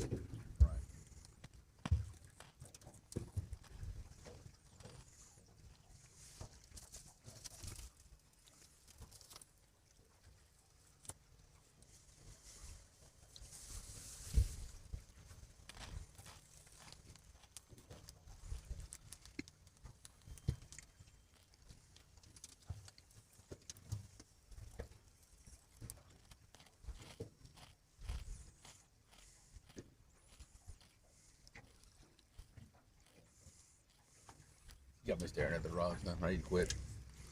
That one close straight back went really slack. Right. While everything else was not. And I was trying to determine, is the wind keeping the slack tight on the rest of them and the wind's blocked by the paddle on that one? Right. Well, but that's the big advantage of running all the same setup. Because if one acts funny, it's very obvious. You know, if you're mixed and matched rod and reels, it's a little more difficult. Especially when you're watching rod tip bounces and things like that. Guys that run 4 different brands of rods, I don't know how they do it. I did it for a long time. You gotta immediately look at that rod and say, oh wait, that's a medium action. Okay, it's moving more. You get used to it. Now I can see where y'all dragging. That's a much bigger thing. That is, yeah. That would just drive you crazy. Spot lock fishing, it's not that big a deal. You learn it. Dragging, I can tell a difference in a rod based on its color and the amount of epoxy used in that color. Yeah, every little thing's gonna matter. That you would grab that rod and flex it and play with it, and then grab one of a different color and flex it and play with it, and you'd say, oh yeah, they're identical. Right. But you put a planer board on both those rods, and you can tell which one has no epoxy over that coating for this color versus which one had to have an extra layer of clear epoxy to get that color to pop. But the board, in a way, does the same thing that fast water does. It amplifies everything. You know, if a rod's a little on the soft side, you put it in 5 mile an hour current, it's really going to be on the soft side. It just makes everything more. You know, if you hook a bait the wrong way, same thing. You put in that fast current, you will know about it. It's going to be really funny stuff.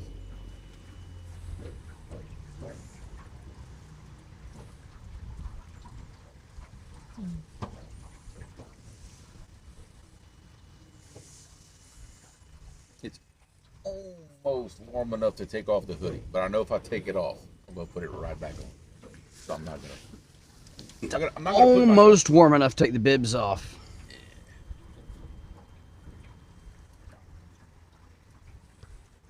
Like if I'd have thought ahead and brought just my long sleeve shirt, it'd be like, See, I stood there and debated. Long sleeve shirt or tank top. I brought long shorts just for this occasion. Didn't even think about them. I moved them to grab this pair of shorts. I walked out of the hotel and Nate said, how many pairs of striker shorts do you own? Yes. yeah. Like 10, 12 pairs. Well, I mean, you've got these convenient portable long sleeve shorts. I mean, there's a big difference. Yeah. And they live in my storage box. Right. That's the reason he doesn't have them on his boat. He doesn't have that box, so his boat doesn't come equipped with portable long pants. That's that storage box you're missing. Yeah. One of them has Actually, you've got 1, 2, 3, 4, 5 more storage boxes than I do.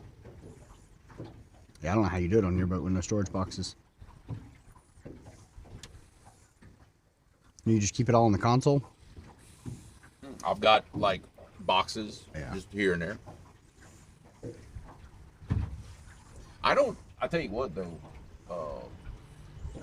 y'all keep a lot more stuff on this boat than I do. Like I don't keep a whole lot on my boat. I really don't. I have what I think I need, and that's about it. But then sometimes I don't have it. You know, I just don't. You know. If it's not on this boat, we don't need it. Right. Of course, I think I fish much more simple. You know what I mean? Like I only need a few things to do what I do. But like when I added these, like the racks, a huge difference. Because now that's space that I have to put something else in. I noticed you have pliers and knives and things in your racks too. I had a very wise friend of mine advise me that would be a good idea. And you know what? It is. The only thing that you do on your racks I don't is the fish grips. I don't clip my fish grips to the rack. That is more for a transport thing. Like the first fish I catch, the fish grips don't go back on those. They'll clip like where you have these down. Yeah. You know? But mine ride where they're sitting. Right. That's how they drove here. Right. No, I'll go ahead and put mine back up there. Like, I don't know, it's a force I have it. But of course, see, my Rodzilla is going to be higher than what yours are. So they'll put a little more, like, you know, and like using yours, I now see where mine are going to sit. Yeah. Your bars are probably going to sit just at the base of my rod holder. Which is perfect. Because, I mean, look who I bring fishing. But that's all considered, that's also, I have to consider, I bring people fishing of all sizes. From this size to, you know, Sasquatch. Everywhere in between. So. That's... I love it when I say something and she tries not to laugh.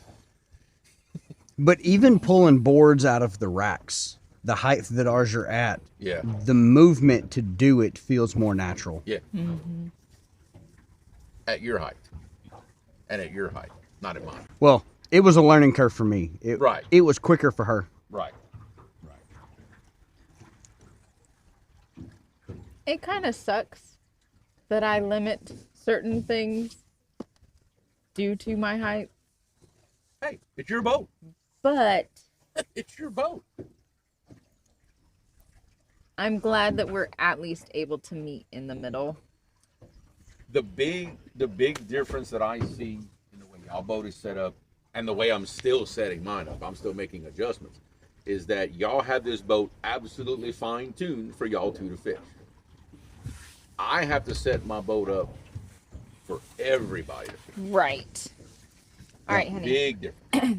Joe Walker asks, when you bought your boat, did you see your boat at a boat show?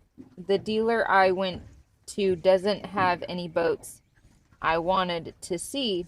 Suggestions on where to see them up northeast area.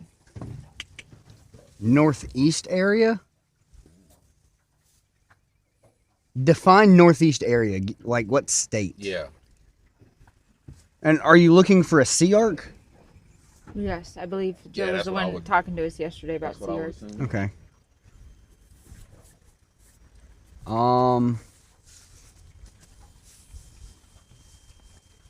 That's really hard for me to Jersey. answer.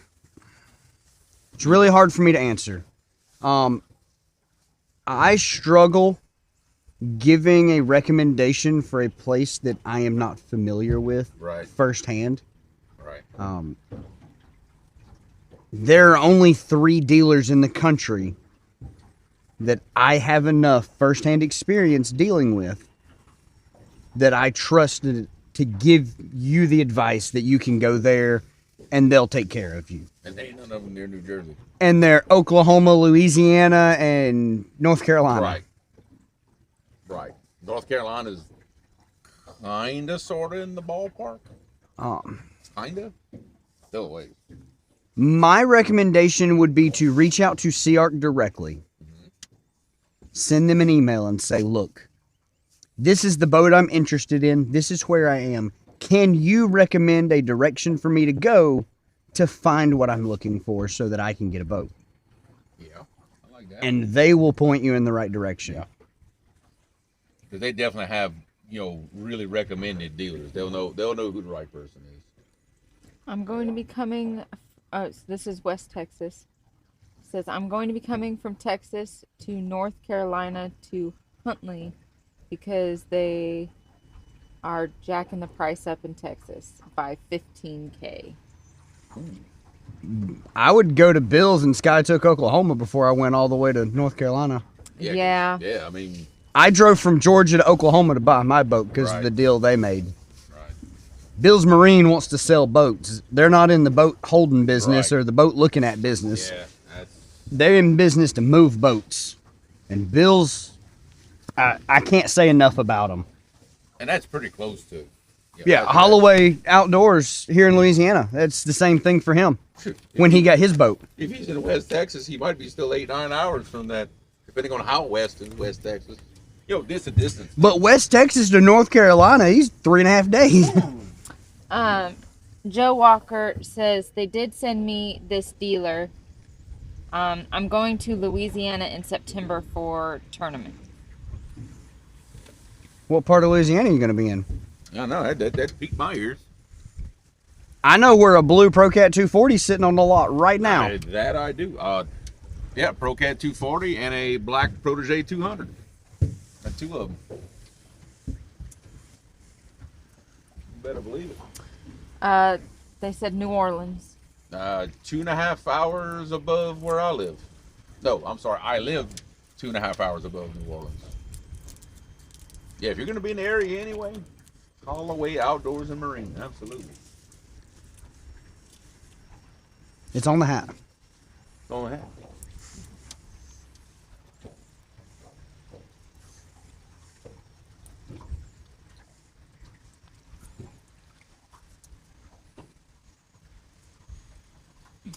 Who is it in Oklahoma? I missed it.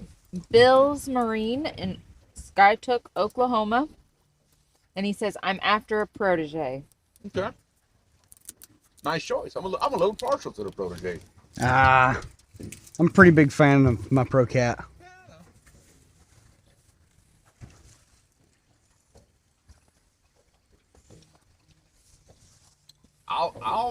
My opinion, if you want a 20-foot boat, I think the Protege is awesome because you have the extra side room. If you're gonna pony the money for a 24, look hard at that ProCat, you know? Because there's not a huge money difference between a 24-foot Protege or a ProCat.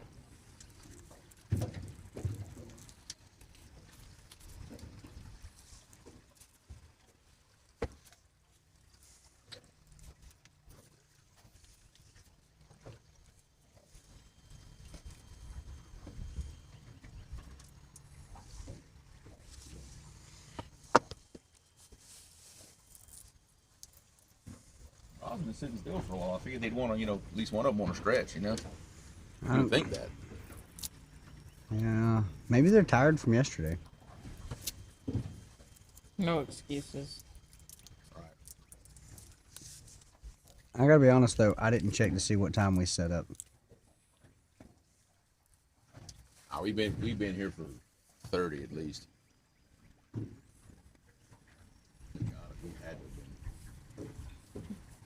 I'm not sure what their inventory currently looks like, but a Protege is something that they do have on the lot quite frequently. Laura called me at 12:12. So I'm right. We've been here for 30 minutes. That's what I thought. Y'all were throwing bait whenever.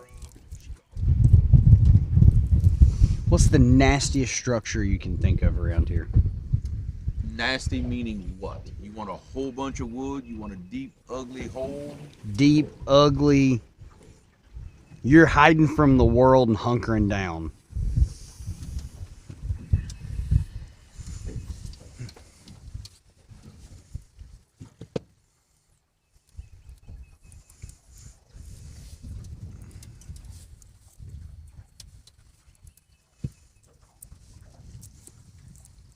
Thinking there's a couple options here.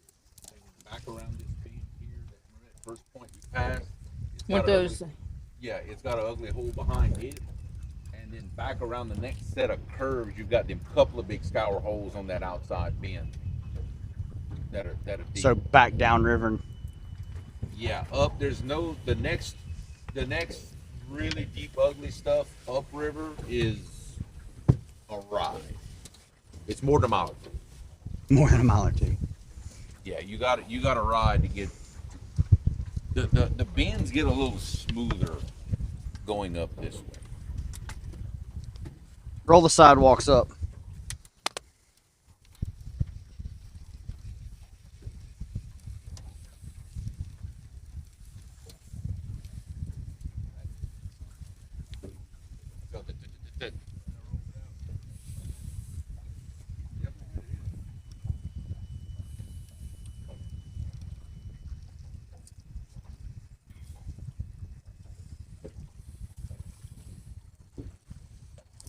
trail baits again. Yeah, Yep. West Texas cat. I'm not 100% sure, like I said earlier, what their inventory looks like. The inventory that they had in the fall was pretty decent. They had a little bit of. Their website's pretty well up to date most of the time. If you look on our channel, there is a 1-year review video. And I'm 90% positive I put a link to Bill's website in that description. And that would be on the red platform, West Texas. So if you go to the same username that you see right here, it'll just be on the red channel.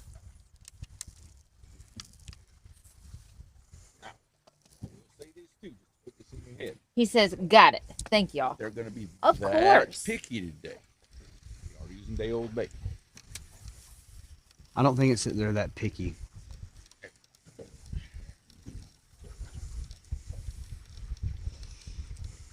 Look like there's stuff under us, but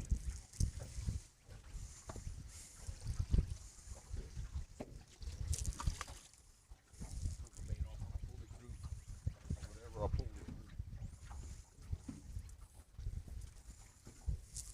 I'll let you guys get a. Are you okay with that when you're 80? Yeah. I know on mine I'm good with that. I was gonna say, I noticed that one this morning, and I figured if it got any worse, Right. we'd get rid of her. But for now, she'll ride. Yeah, 'cause that big stuff I use, it can look like a barbed wire fence would be so chewed up, and it just doesn't matter. That's why I asked. We run that leader to chew it up. Right.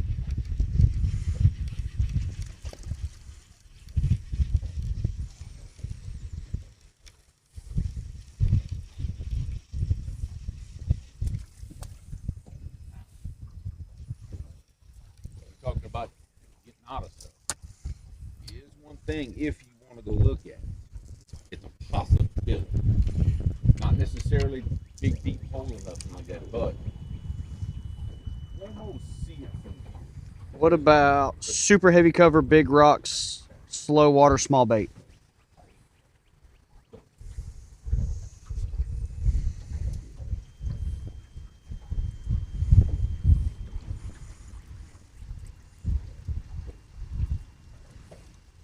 There's one thing I'd want to go see before we ride off from here up. One thing.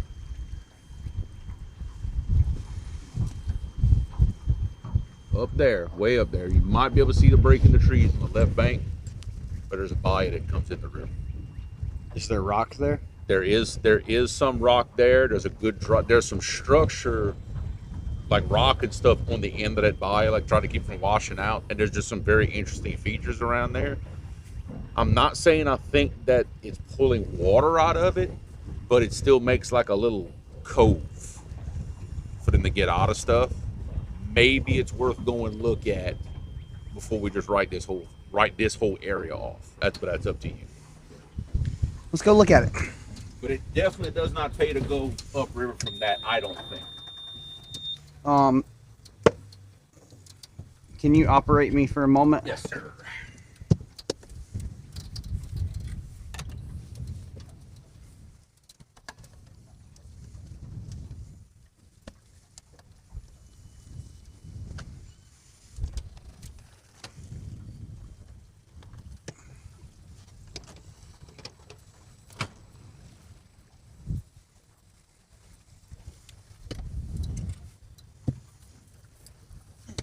Your boat. My boat.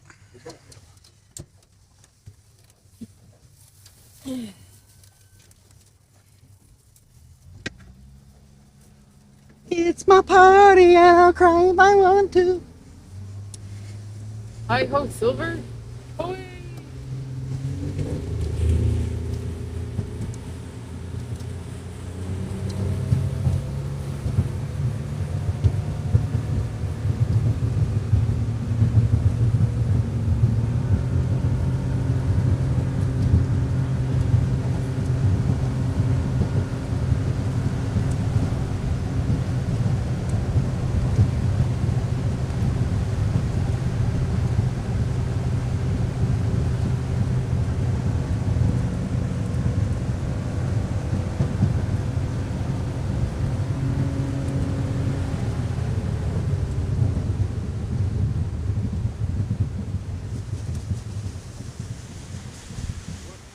liking all that wind. Get here. That was impressive. It bent the handle. Put that in your feet. It bent the handle.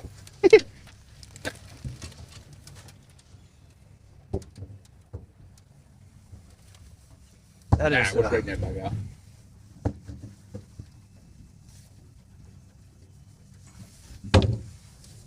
Yeah. 50 miles an hour plus 20 mile an hour wind. To be fair, I wasn't going to go that fast, but it was just riding so smooth. Once a gearhead, always a gearhead. Gotta go fast. I don't do that. Yes, I'm you do. conservative. Steady.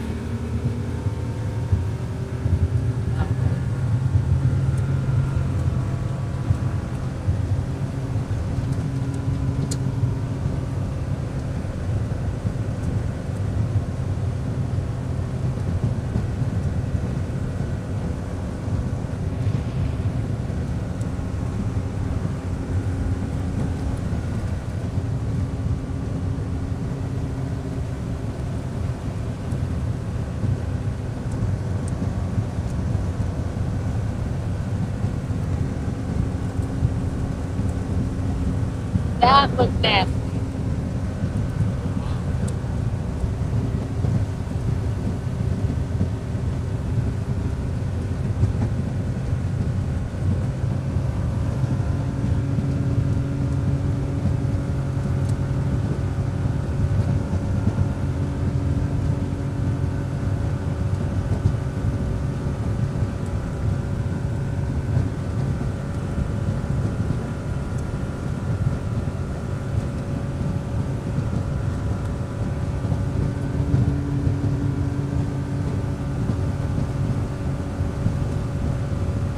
Right there coming up on your left.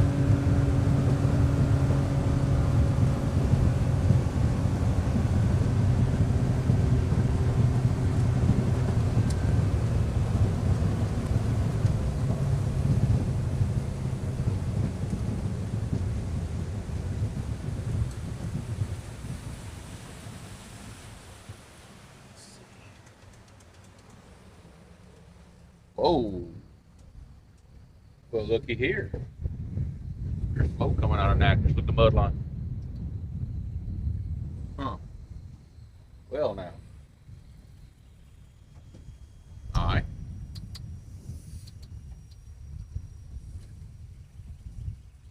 Unexpected, but very welcome.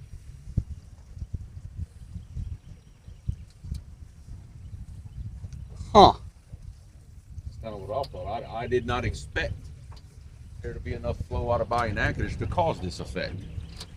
I am not mad about it. Huh. Yeah. Interesting. This is the place I was telling you about, James. Mm-hmm.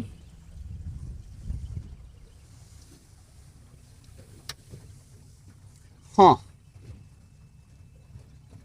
That feller's in the mud. See some stuff popping in that mud line too. There's life out here.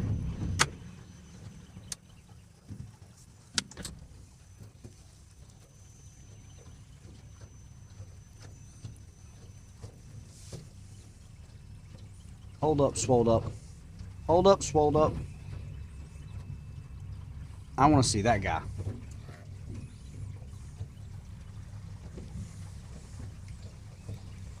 That's an awfully big mark to be 140 feet out.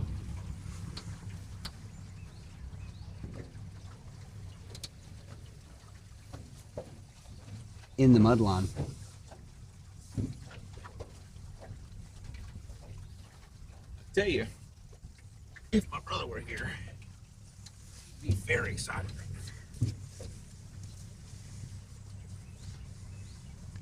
now. All right.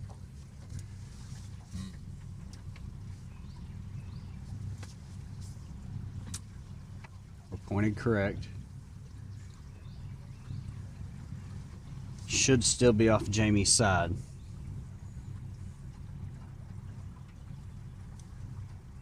Huh. Huh.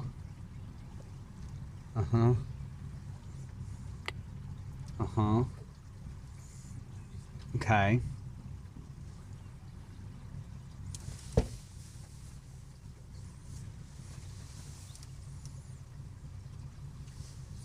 Okay.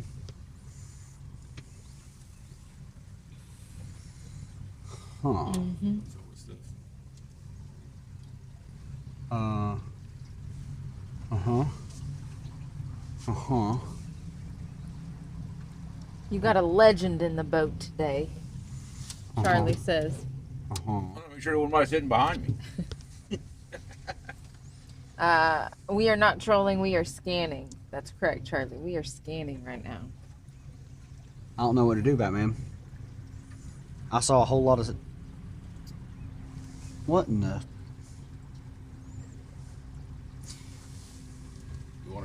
Do you want a suggestion? Yeah. Okay. If it be me, turn around and get about halfway to the bank from where we are now, get just above that mud line, and you start bombing baits down this mud line. Uh-huh. Basically just scatter bomb baits along the mud line and a little bit to the clean side of it and one to the fast side. If I were to fish here in this situation, that's We've what I already would do. passed it. That's definitely what I would do. I like that idea. Yeah.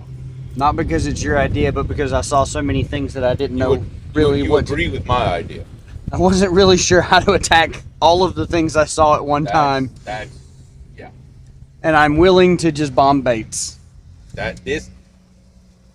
It's worth doing that, I would say. Well, as the mud line tapered out, everything tapered out. Right. But there was still Yeah. silly stuff in the mud. Yes. 100%. And for whatever reason, these fish are not acting the same as the other fish. So, we are coming up to the mud line. For those of you who aren't really familiar with what a mud line looks like, I will go ahead and switch camera angles, and you'll be able to tell a noticeable difference in between the clean water that's flowing out and the muddy water that we're in. So you'll slightly see that difference. I put the back of the boat about 20 feet beyond the mud. That way you got enough pushing against you. About at your current heading. So is this the cleaner side and that's the muddier side? Yes. Yeah. Yeah, it actually is. That's what I thought, but it looks so different. Yeah. This here is coming from those big flat lakes and a swamp area into here. This is local mud. That's not. If that makes any bit of sense. You'll see the color difference in the water to where it's... Oh, yeah. How would you describe it? It's a little bit darker. It goes from chocolate milk to iced coffee. Yeah. But the best way I can tell you. As dumb as this sounds, the darker water is cleaner water. Yeah, it actually is. Hey, this is Louisiana. All bets are off.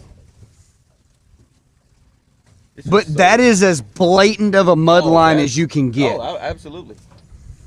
If you were ever going to show one on camera, this is the There one. you go. Yeah. It is. Your boat.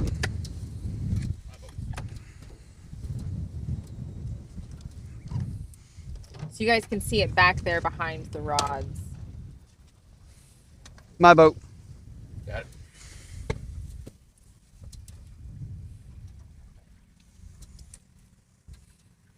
So we are going to fish the mud line.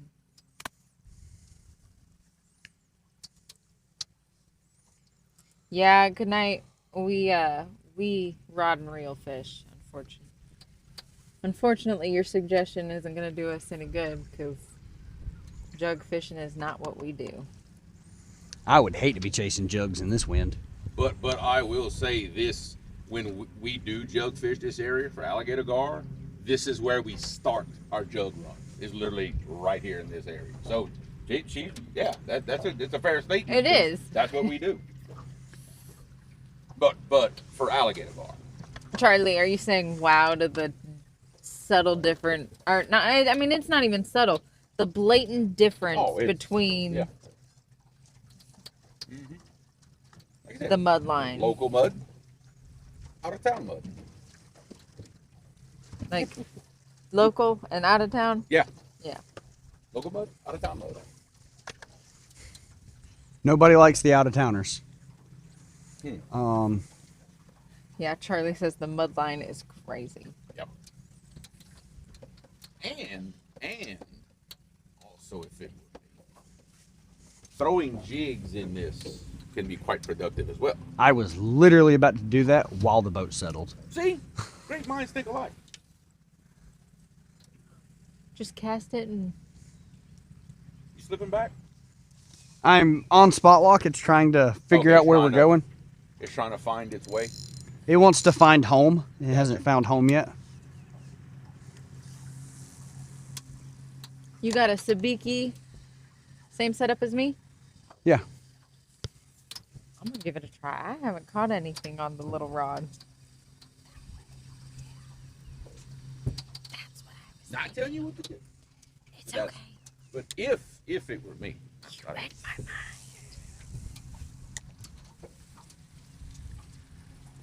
Plus, Is that this what that is popping the surface? it's very possible.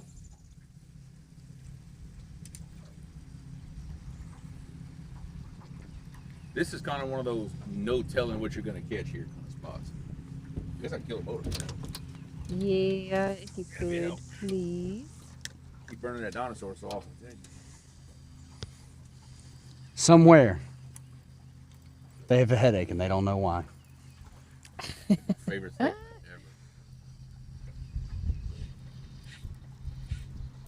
If Andrew would know we're here right now, I mean, for all we know. of course he's bumping. So Yeah. Oh. Gives you backsies. well, while y'all do that, I'm gonna get some baits cut. We go check out the situation. If that's Oh, what? I lost it. Huh? I lost it. Would you had something? Yeah. What did you have, or you don't know? I got a couple of good pulls out of him Really? and he let it go. That's one of these spots. But I wasn't doing a very moderate retrieval. Right.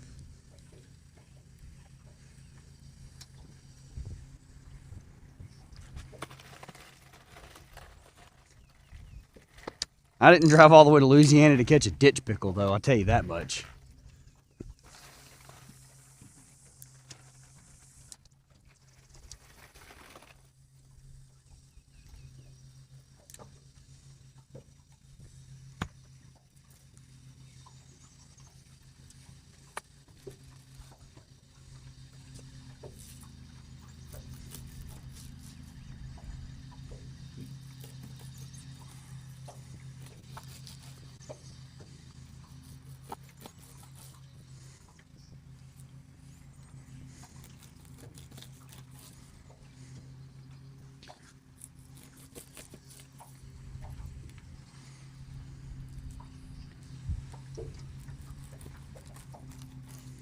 I may actually need to use paddles to sit here. You may have to pull, jog forward about maybe the length of the boat to get the back of the boat out of the slack area. Maybe it'll probably help you out a little bit. And yeah, you still may have to use your paddle.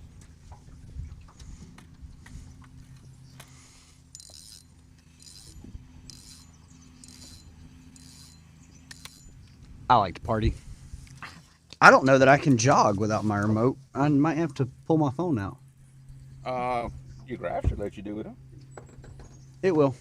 Yeah.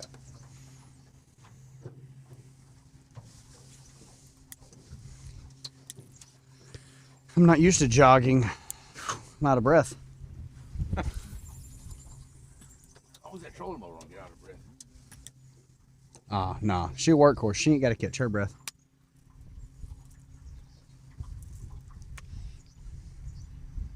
This is exciting. I've never seen such a defined mud line.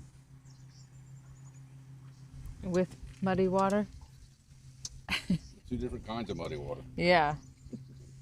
Well, nobody likes out of town mud.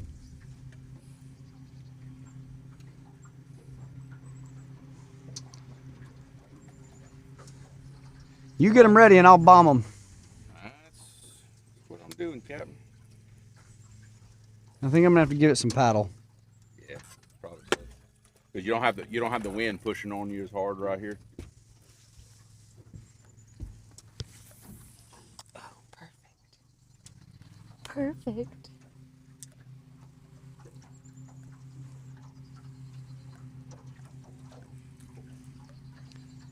All the activity stops. Oh. Had something. You got something? Yep. You might want to give her some. Hey, what you got, James? No idea. Go ahead. Oh. Switch angles. Ah! Probably had a guard, judging by how that was Leaving? like rolling that way. Probably a guard. Whatever it was, it messed me all up.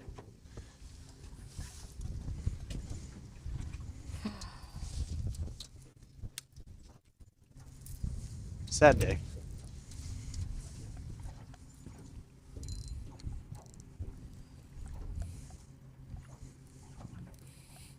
Got my heart racing.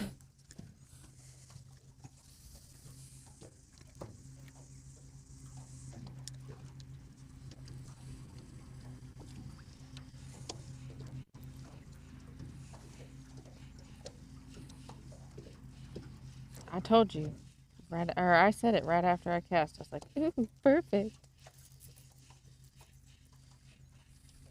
Oh, you were right. You were in the right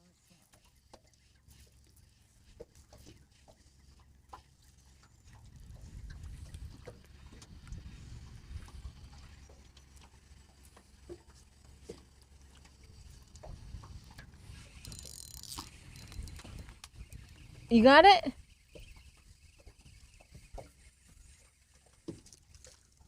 Huh? Nuh-uh. How does that... Say what? How does that happen? Mouth hook, son. Live bait. He's gonna be hard to live with after that one. You know that?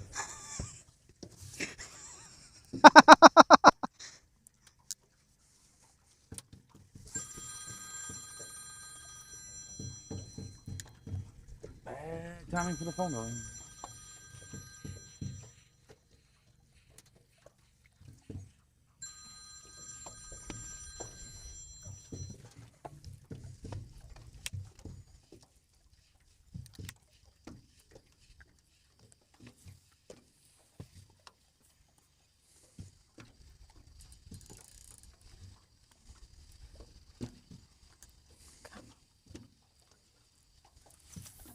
Perfect.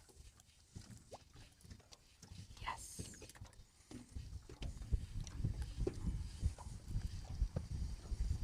I didn't know you could lip hook gizzard shad. I didn't know you could either. They actually fight better than you would think.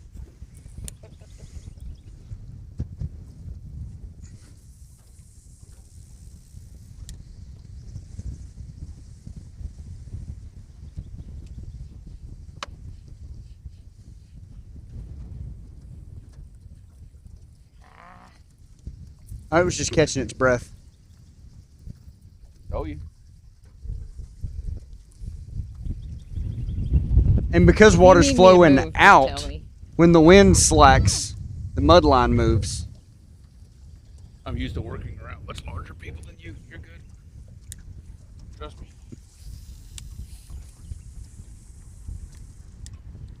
You just gotta bomb it back there. Huh?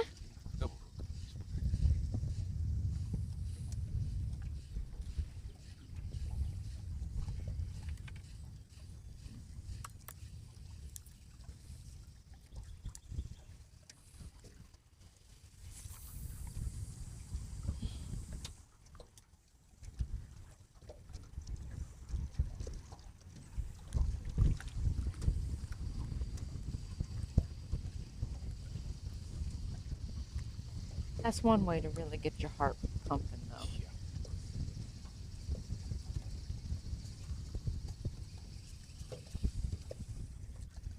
Well, you know how it is. You see something like this, and then your mind starts racing. Mm-hmm.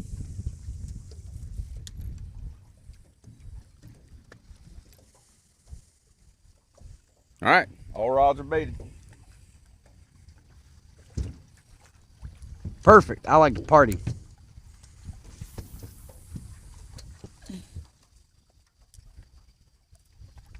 You ever lip hooked a gizzard, Chad? I have not. I've hooked them everywhere else, but never in the lip. Be a first.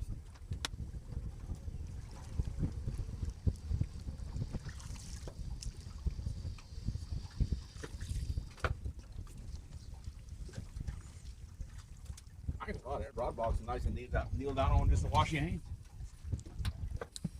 Almost make you enjoy being on a boat for a day with a rod box. Well, it lets me see the other side of things. Say, they're not.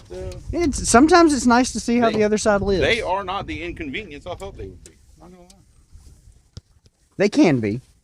Yeah, they could. If you want to just suspend it off your side, you can. Okay, I suspended mine. Oh, we're double hooking with a tail? Little pizzazz flash? Well, I forgot it was a double hook, and look, I'm making best use of what I had, so leave me alone. That's fair. I mean, I can take the stinger off of it. I kind of like it now.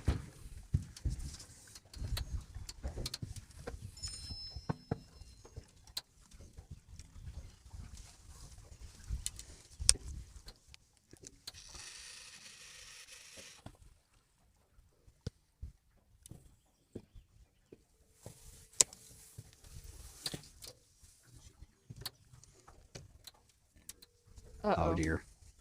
Oh, I'll tell you that. You want to call me back? Hey, yeah, be careful. Well, for one thing, you're live on camera.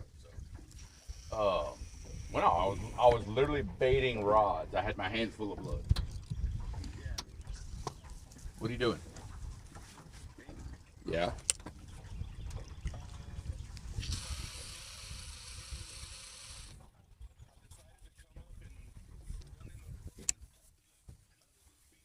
Right. All right. What the define nice? What are we talking about? Oh.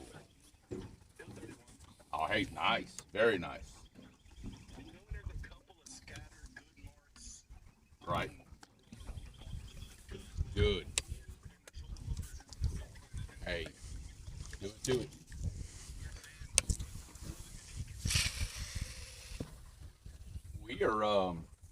We are fishing the glorious mudline at Bayou Natchitoches. Apparently so. Huh. Well, we're there now, so I'll keep you updated. Yeah, we throw it. Richard is literally casting the rod right now. Right. Yeah. All right, cool. Love you. Bye. That's code for get the heck off the phone. Okay, bye. All right, love you. Bye. Well, this plan never changes. Oh, Aw, it's okay. Charlie asks, where's the water flow at? Every video I've seen of the red, it's rolling. We are in Louisiana. The Red River is dammed off in pools, like the Ohio or the Tennessee River would be, and we are below the last lock and dam on Red River. Okay. So that's why the base that they've got it slowed down to almost nothing.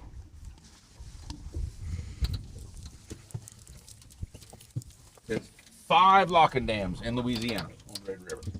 Shreveport is number 5, and number 1 is 30 miles that way ahead of us. You know why we're not catching fish? What's that? I don't have my bobber out.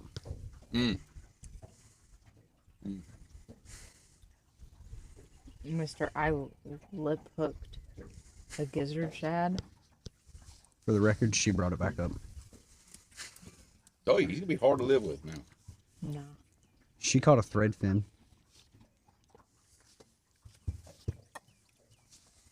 She didn't lip hook him, but she still caught it. I tell you, I'm pretty excited to be here right now in this moment. I saw some I'm excited. very interesting things.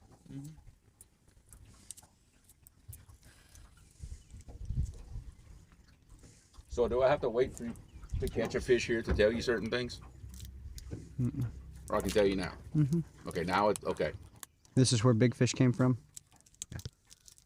72 and a half came right here, exactly where your boat is spot locked, on that rod, exactly how you threw it out. I bombed that thing 150 feet out the back of the boat, and I swung it in that mud. And the mud line looked almost identical to how it does right now. So we are fishing even water temperature wise, the exact conditions of when That's what I caught. There were several fish. And That, caught a bunch of others, keep in mind. it was intriguing to say, well, how big does it have to be to throw that big of a shadow when you're shooting 140 feet out one side of the boat? Well, y'all two have seen the video on my channel of like Becky when she tripled up and right here is when she caught that big fish. Oh, Like literally, you're wasn't that a last spot of the day trying to figure it out situation?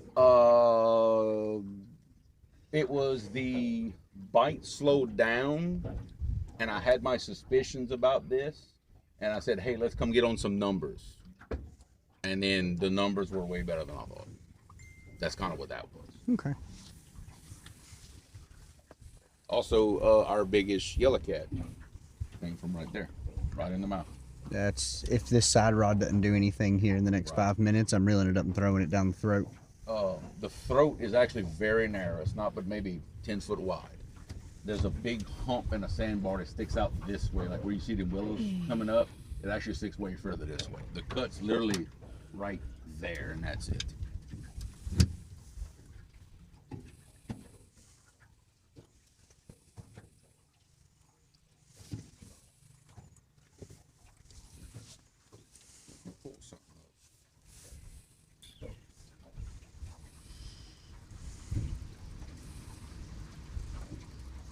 Wind is back.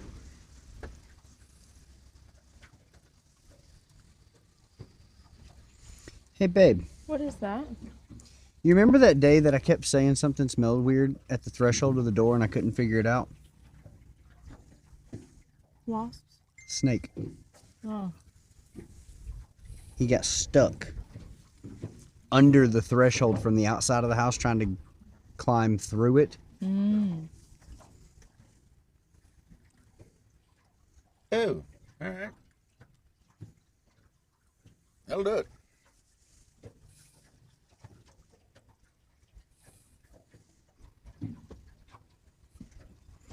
There was a... This is Google Maps of where we are. Okay. We are right here. Okay. This is we're looking this way. Look at all these lakes and all this swamp area.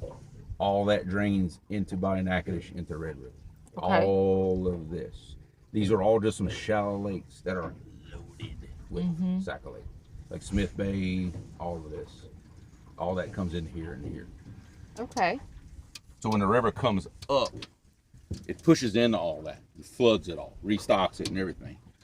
So naturally when the river goes down, especially down hard, it pulls all that water out. But it's going to be cleaner than the river water. Hence the situation. Does that typically happen at like a slower rate of it pulling? That actually depends on a lot of factors. The biggest factor is how hard is the river falling. The harder the river falls, the more It sucks the pulls water. that water out. I have seen this lower, and there literally be a waterfall coming out of this where it's falling like 4 feet, and you can hear it. This is a little more typical of what it looks like. I actually didn't anticipate it would look like this. I didn't think the river was falling fast enough, but I was wrong. Yeah. And then, you know, the amount of local rainfall has a lot to do with what's Right. coming out of here. Local rainfall, how high did the river get to push water in it, and how long did it stay up fall? Because at a certain river stage, it doesn't jump the levees to get in those lakes.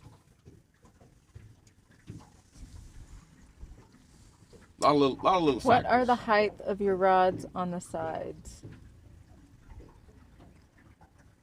Like all of. They're all 7.5 foot rods. Maybe Yeah. that's what they mean, length of rods. But if you're asking like the rod holders, they're in the. They're 6 They're on the- inch. Yeah, because the front ones are 4s. Yeah.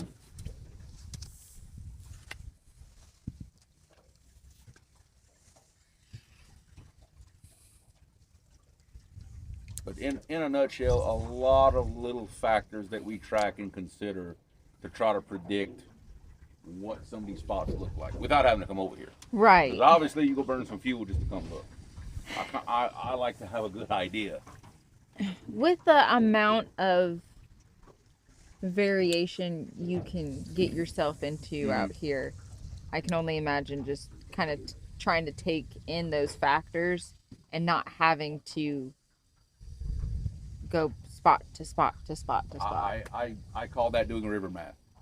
You know, I've got 3 different rivers that I track levels of. I've got local rainfalls that I track, and it just over the years, and I have a long list saved of different events that happen at different river stages. I have a journal, you can almost say. I have it saved electronically, and just that math starts rolling in my head of what's going on. Charlie says, it looks like it's cooler today than yesterday. Oh yeah. Oh yeah. A brisk north wind will do that. I could almost come out of this hoodie though. It's not like Yeah. it's cold at all. Kind of what I've been debating. Yeah. I'm gonna continue to debate it. Never caught a Louisiana skipjack. Really. I just need a slicka. I just want to catch one slicka.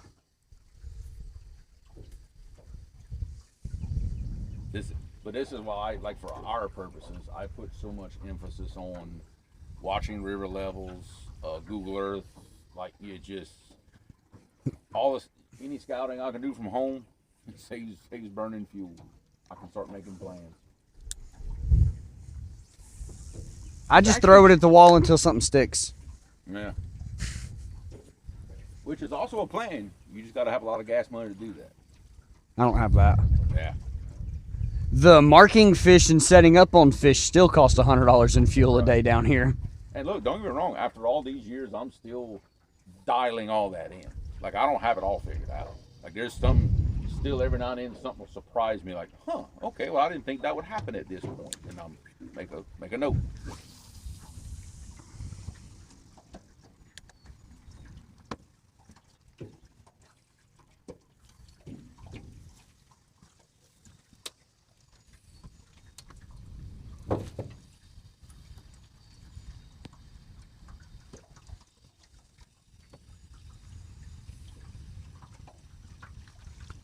I always used to say that I had to get good at that, and that's nothing to do with the guiding. That was years ago when I worked so much and had so little time to fish that I wanted to make every minute count.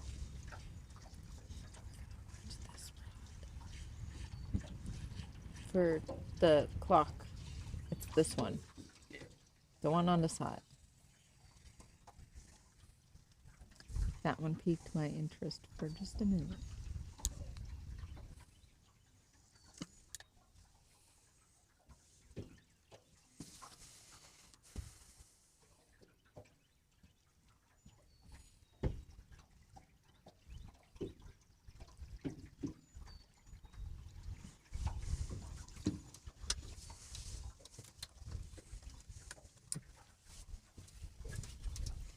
Well, I've been here more than 2 minutes. Where's the fish?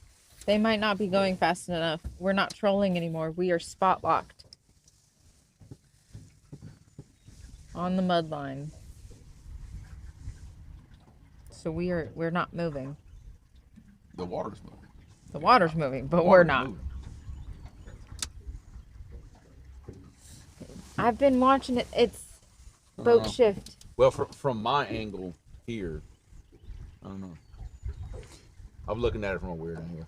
I'm about to check it anyways, just to reposition it so it can go back It was getting messed with, but This one was? yes.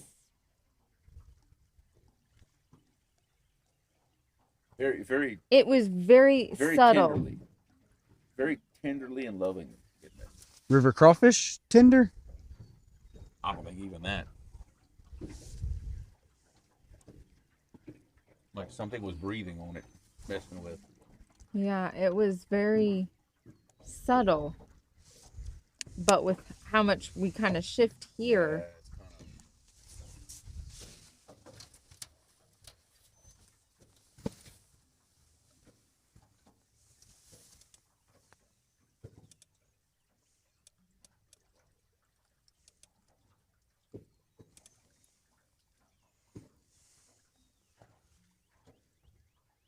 Without the wind, I almost need a little more current to sit perfect. I'm okay with that. I see if you would need a little more oomph, you pull up a little further. Because remember, you're at the point where this little bit of current's running into it. That's where the back of the boat is. Yeah. Well, I mean, the back of the boat's still in the mud. Yeah, you know what I mean. Or still in the foreign mud, not Yeah. the domestic mud.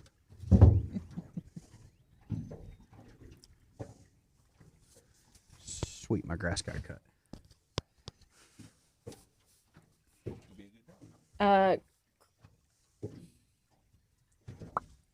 Charlie asked, is this stretch of river something you could drag since it's slower moving, or is there too much structure? Yes. Yes. You can drag it somewhere, I'm sure. Yes. I tried 3 different places and decided that financially speaking, I can't afford to drag it. In other words, if somebody out there sells a dragging weight that they say cannot get hung up, I got a place to test that theory. Really good place.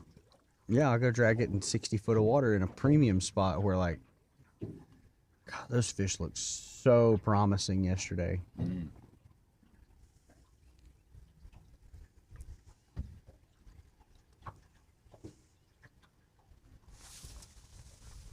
We are shifted so much, honey. I get that, honey, but I don't have a remote to look at to see how far away from where I said to sit we are. So I have to get up and figure out how far we've moved from where I said us. Normally when we shift, I look at my remote and go, okay, I'm 3 feet off. And I know what direction. You're back a little bit. Side to side, you're really close.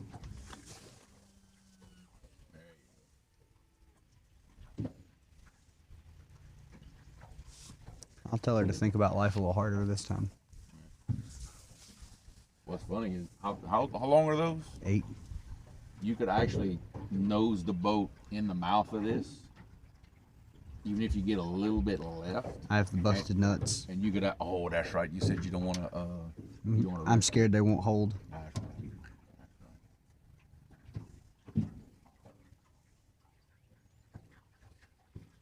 I've broke too much stuff. I mean, that happens. You know what's the best way not to break it? Don't bring it Never here. use it. Oh. If you never use it, I guarantee it won't break. But Yeah, well, the 2 things that I use almost every single trip, guaranteed both of them get used, is the trolling motor and the power poles. And yeah. that's the 2 things that are currently unhappy. Which power pole sent replacements to Bill's pick up Okay. when I go out there. okay. And Garmin is overnighting me a remote Monday. Yeah. So while they are inconveniences, those are 2 companies that They do what needs to be done to fix a problem. Look, if it's man-made, it can fail. Oh, That's just all absolutely. there is to it. That's where the customer service side of these things come in. Oh, it's slipping back a little bit. Yeah, she's slipping back.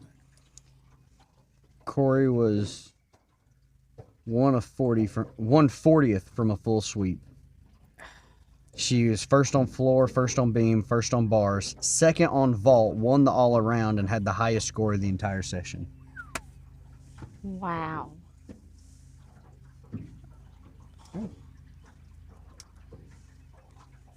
That's incredible.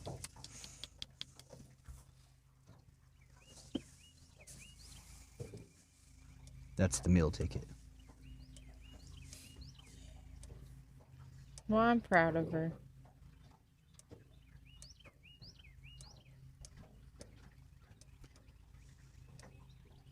You stick on.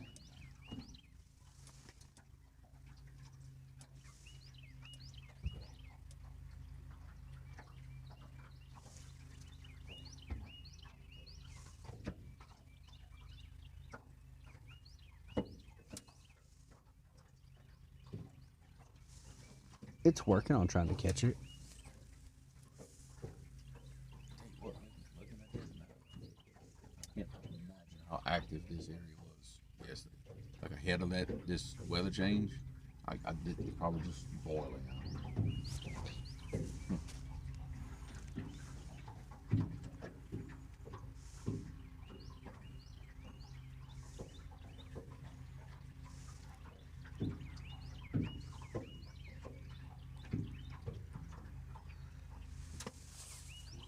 There's still active fish here, though. They're just not yet cooperating. See some buffalo rolling on this side. Yeah. While you were doing that. Well, those are fun to hook in the back with a sabiki, let me tell you. Good night, Munchie. There are plenty of fish here. Oh yeah.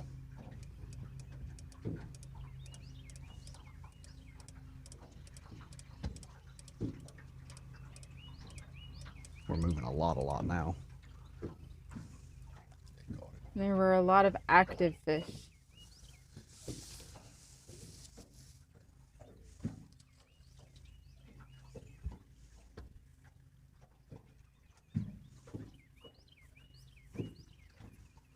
Okay. That rod hadn't done anything. Sending it down the throat. Okay.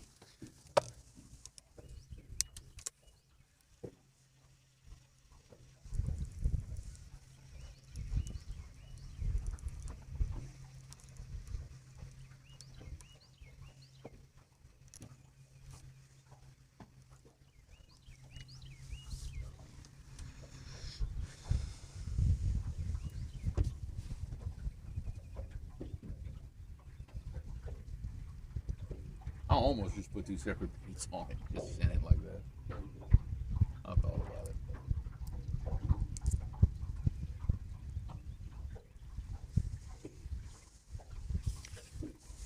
I don't know if I can send it all the way to the throat, but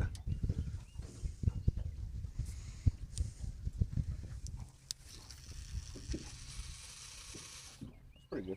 I like it. I'll take it. There's a hole where it's kind of a depression out there. You're probably right in the middle of it. Best I can guess. Was it a black snake? Not enough of it left to know what it was, Oh, darn. judging by looking at the picture. He'd been there a summer.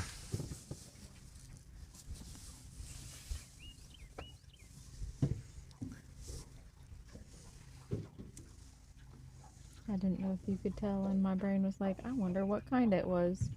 That's kind of important to know. The snake kind. No. Black snakes are okay.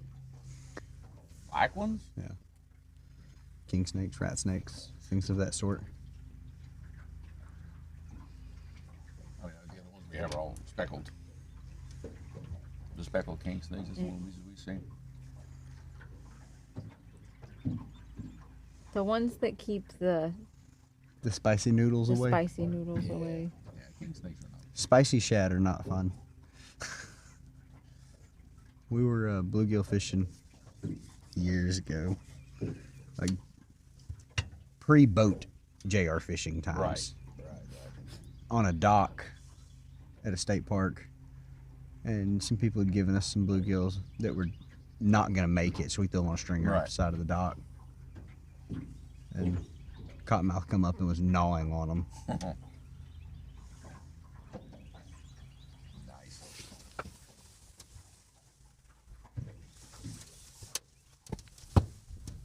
That's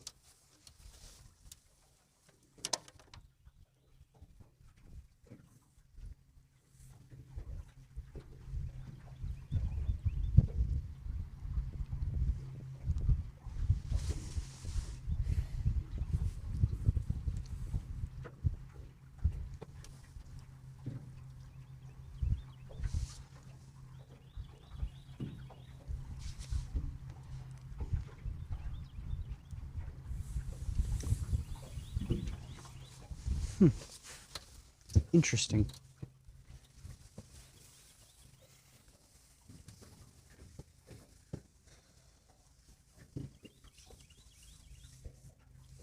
That's not a very blue thing to do.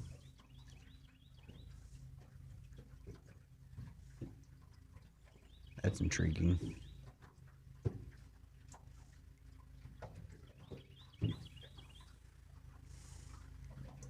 Swing a little bit.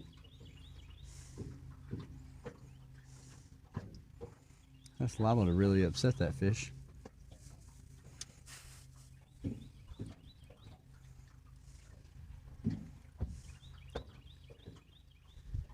I mean, this literally is one of those spots there where you can catch. You like that on this side, you look at on this one. Like literally at the Do you normally hook the blues on the mud side of the mud line? So you catch them in the dirty water. It's like right in it, more or less. You know, whether it's Well, the mud line on the surface looks different than the mud Pepper. line coming out. but normally when I'm throwing baits, I'm either right in it or just dirty, bless you. Bless And that's how it tends to go.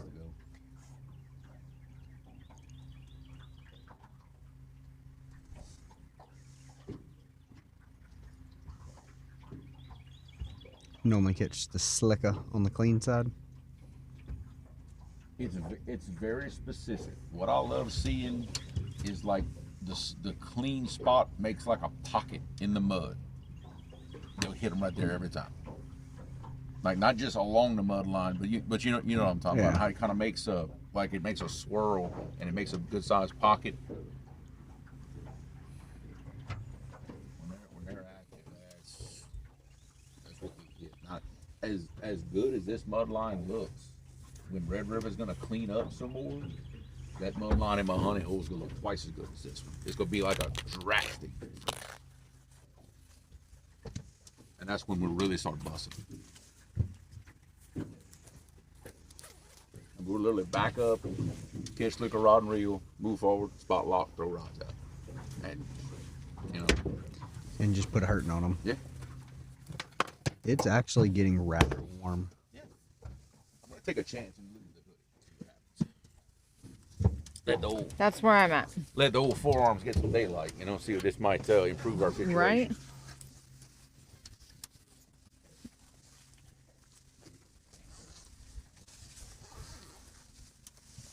I was like, why is my zipper not going down? Oh yeah, it's full of slicker scales.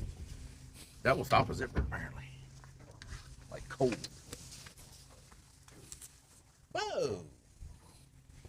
I'm gonna hang my bobber out and see if that brings me some luck. Lord.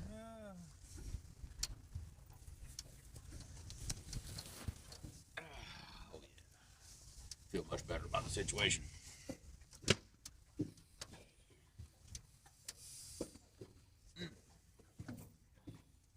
It's party time now. That's her third state championship in a row.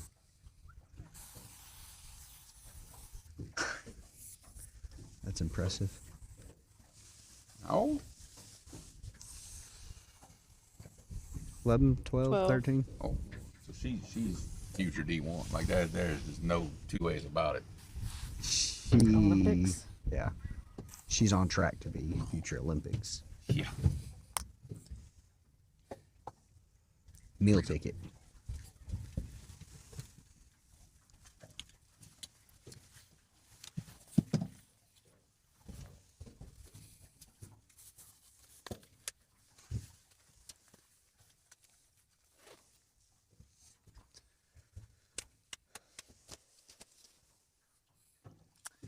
Parker says back from trout fishing. How was it, Parker? Does it always start off this slow? Good Lord, what was that? What? Monstrous something or other jumped back there in the clean side. Like back around where that brush is on the surface. All I saw was the Blue Jaymee. 3 blue. Closest to the engine? No. Okay. Next one over. Okay. But the wind's gonna blow us so we can't tell what's going on. If he's serious enough, he'll straighten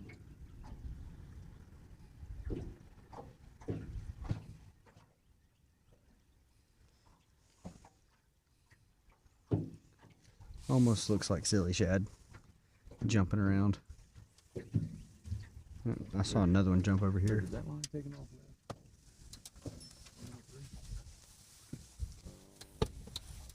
Yeah, I'm gonna look at it. It's kind of hard to tell from where I'm at. That thing went awfully. It wasn't over there to start with, I don't think. Unless you tell me I'm wrong. I think it's just how hard it's spinning the boat. Because look at how she's all swept Yeah. under. I think we're okay.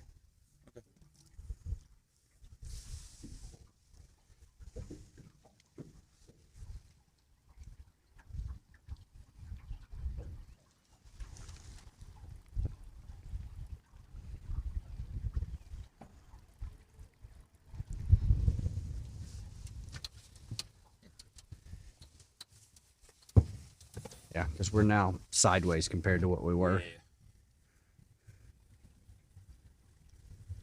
See if I can give her some rudder action.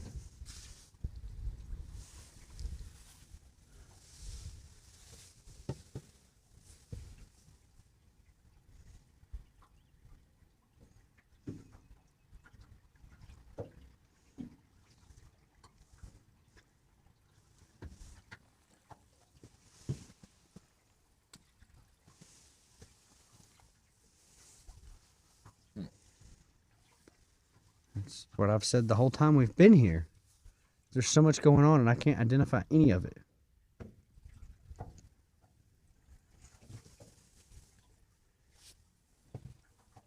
I don't know what that was, but he was large and dark. Like almost black. Yeah. Probably buffalo. I've been seeing them breach.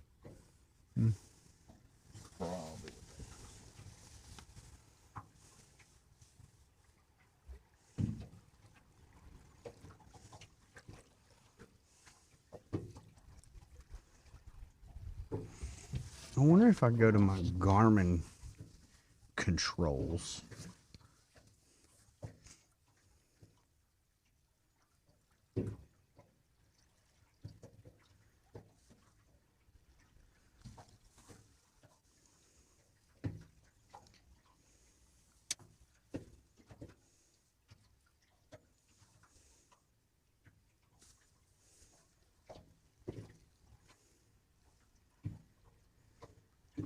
Probably put your motor back straight.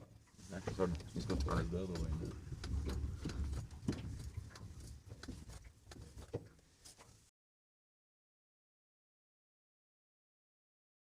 All we go back and forth, trying to keep it straight. It definitely happens.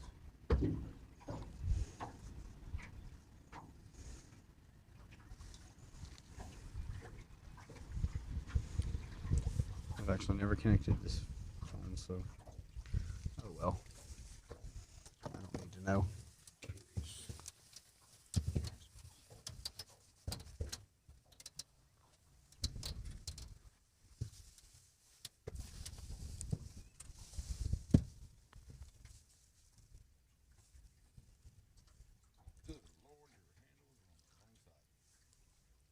No, it's on the right side.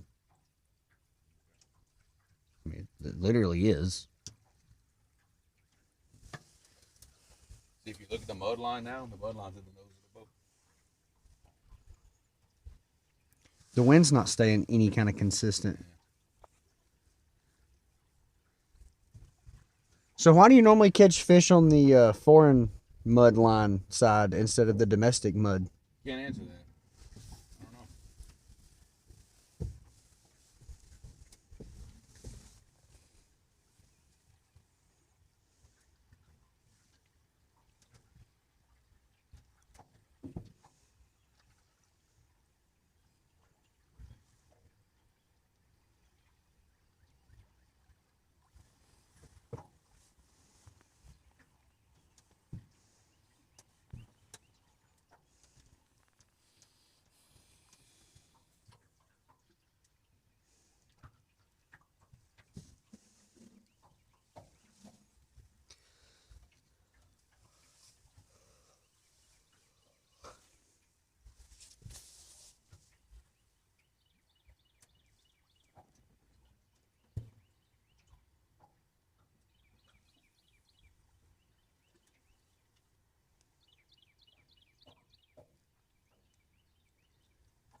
What kind of fish was that? I have no idea.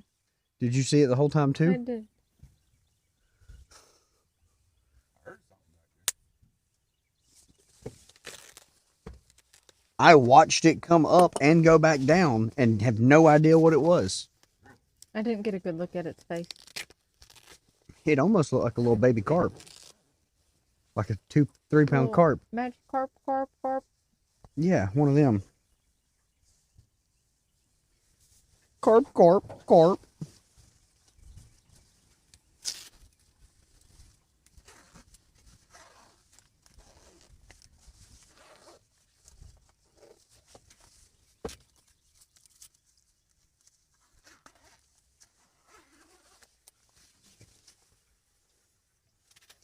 Well, we've only got 3 hours left, guys.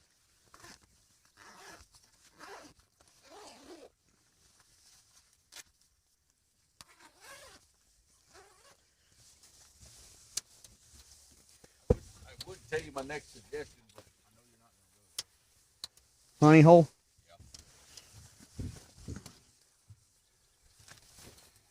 Figured you were going to say that. Well, I didn't suggest it.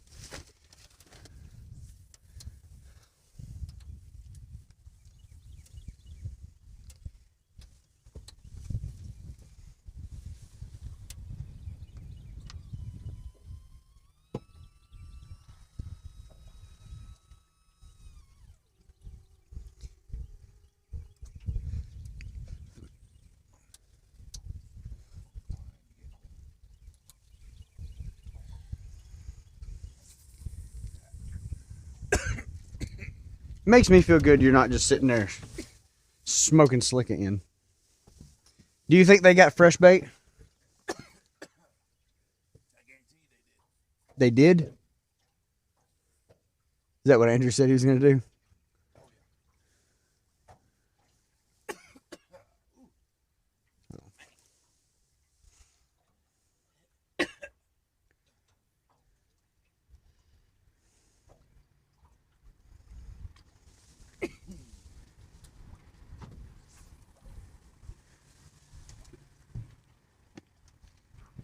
Three miles down on the left, there's a new one. There's a new one waiting.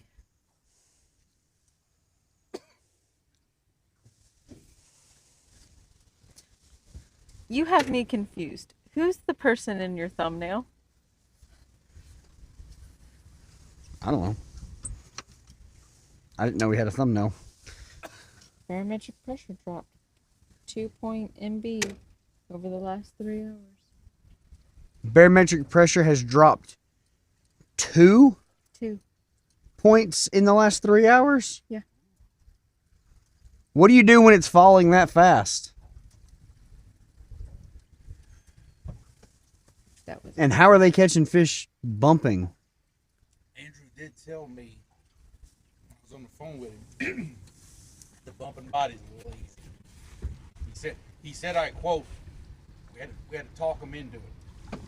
Which basically means when they hit, it's subtle, and you got to actually feed them line and let them, you know what I mean?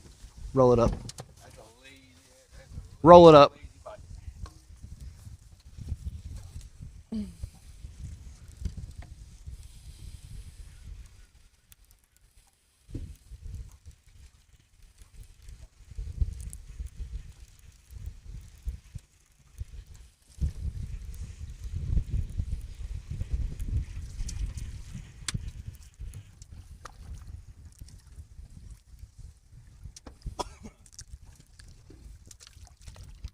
If these You were tossing baits? Yeah. active, if these were active, you'd have called her.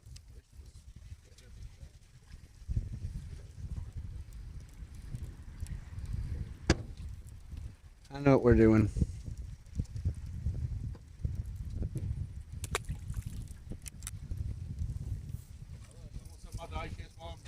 No, I'm good. Nope, thank you.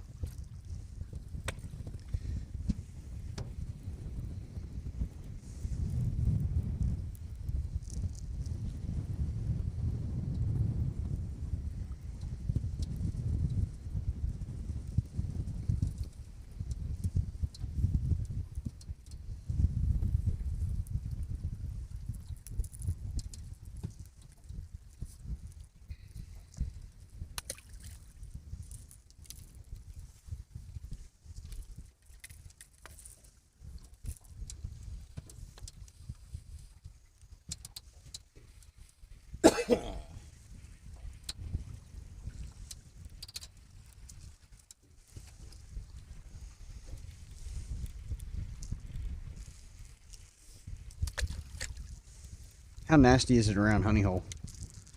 Structure wise, Not at all. cover wise. Not at all. No rock pile, no nothing there. No.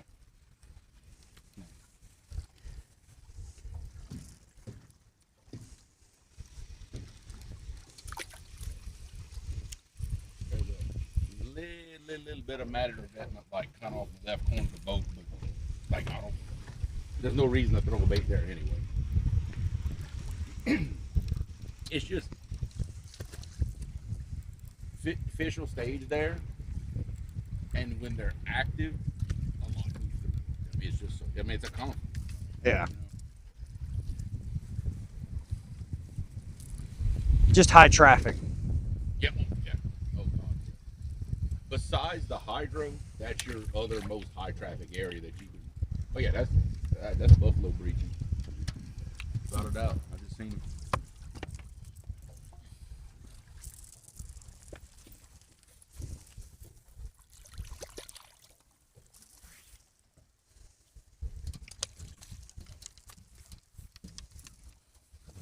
Hey, well, we'll put that hoodie back on for the ride. Yeah, because the wind will It's not be going at to be our a big backs. ride, but it's going to be a decent one. It's going to be enough of a ride that Yeah. you going to know we were running. Yeah.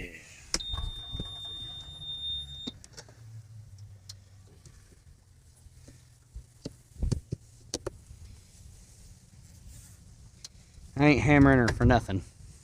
If I'm going to burn the fuel, I'm going to burn the fuel. Oh, I'll burn all of them to get a fish. I really don't want to get skunked today. I'll never hear the end of it.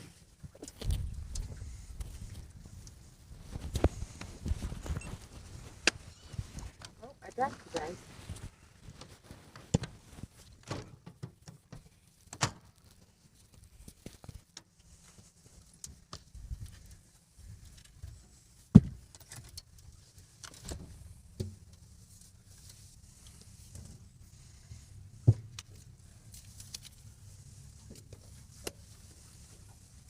Everything's secured.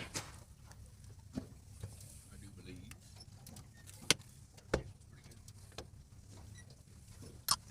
All right, guys, make sure to grab your boat snacks. We are gonna make a little run Hi ho, Silver. away.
Wonder what they're looking at.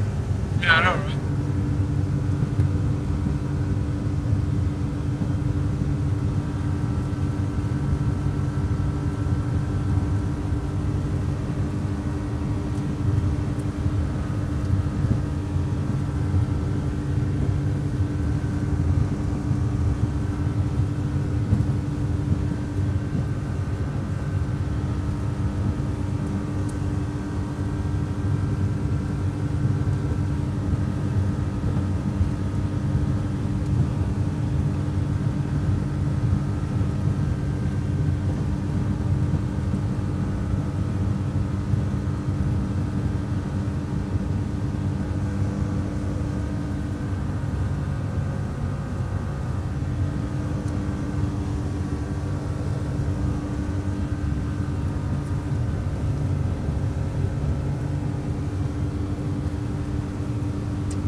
Don't leave fish to find fish.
Yeah, babies.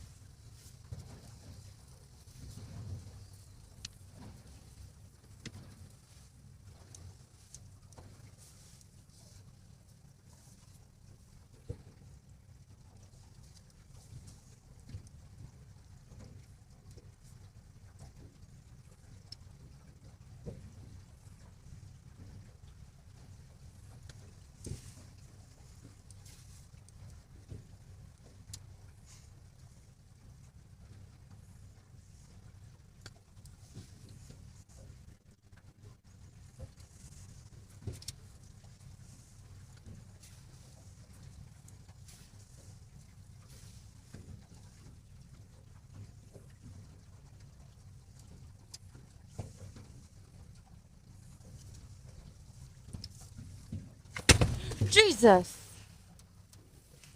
Catfish. Catfish.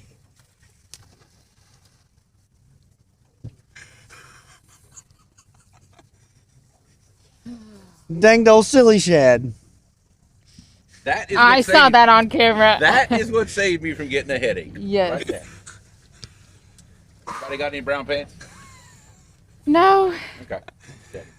I got but it was kind of funny splashed. to see it on. Oh, I imagine my expression was pretty priceless. Because that's the first thing I heard was that. awake now.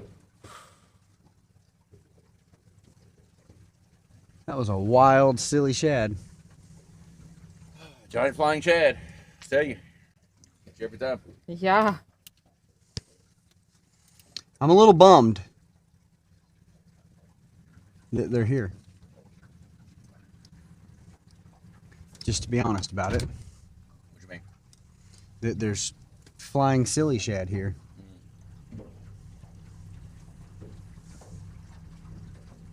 Does that mean if you ran in circles with the boat at half throttle, they'd just be everywhere? Yeah, that means you'll end up with a few in your boat. I promise you. Nope. Yep. Yep. Yep.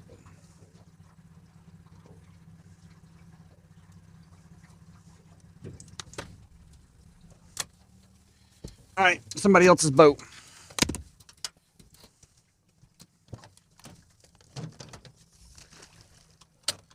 My boat. Should be stationary right there. I want half big bait, half small aggressive bait.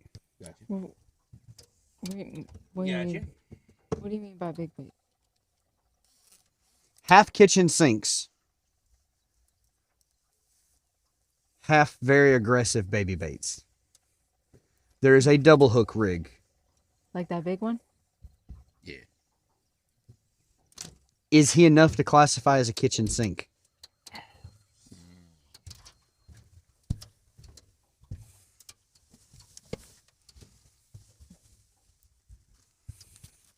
Speaking of kitchen sinks, you got two of them. I know. That's why I was like, well. That should be 20 feet back. Be a very good, small, aggressive bait. I saved it. We'll see. Creole knows where we are. I know what's here. That's why we're throwing half kitchen sinks, half small. What you think? Yeah, well, why not, right? Yeah.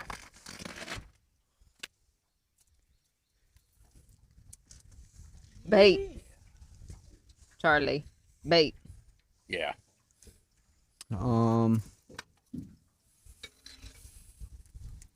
Just a. I want an, yeah. This is what I would do. I start about here, fillet that off, and cut it off there. Yeah.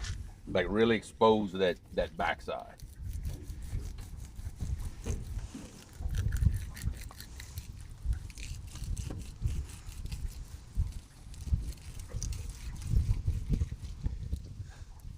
You gotta fillet it. Right. I can't say fillet. It sounds too fancy. What? Like fillet. It's like I need to hold my pinky up to say that. I don't. Yes, This sounds weird. that's exactly what you do. Sounds really weird. Oh yeah, that's the one right there. Okay. I'm going to shove you to the side a little bit. Yeah. So Yeah, I you can need- cut his yeah, tail You need off. all the cutting board.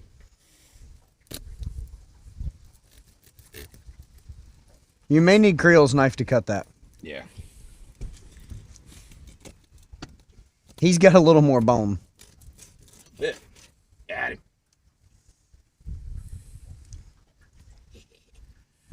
Actually, that's a halfway. That's a good little bait. That's a good one. I'm gonna cut the tail off of it because I don't want quite that much sticking out the back of the hook. So that's a bait. That's a bait. That's a bait. That's junk. That's junk. You said another. Tell you what, David, why don't you hand me your rod with the double hook rig? I'll rig this one up and get it out of our way on the cutting board. If you want to rig him up and send him, you can. Just to go ahead and get him out.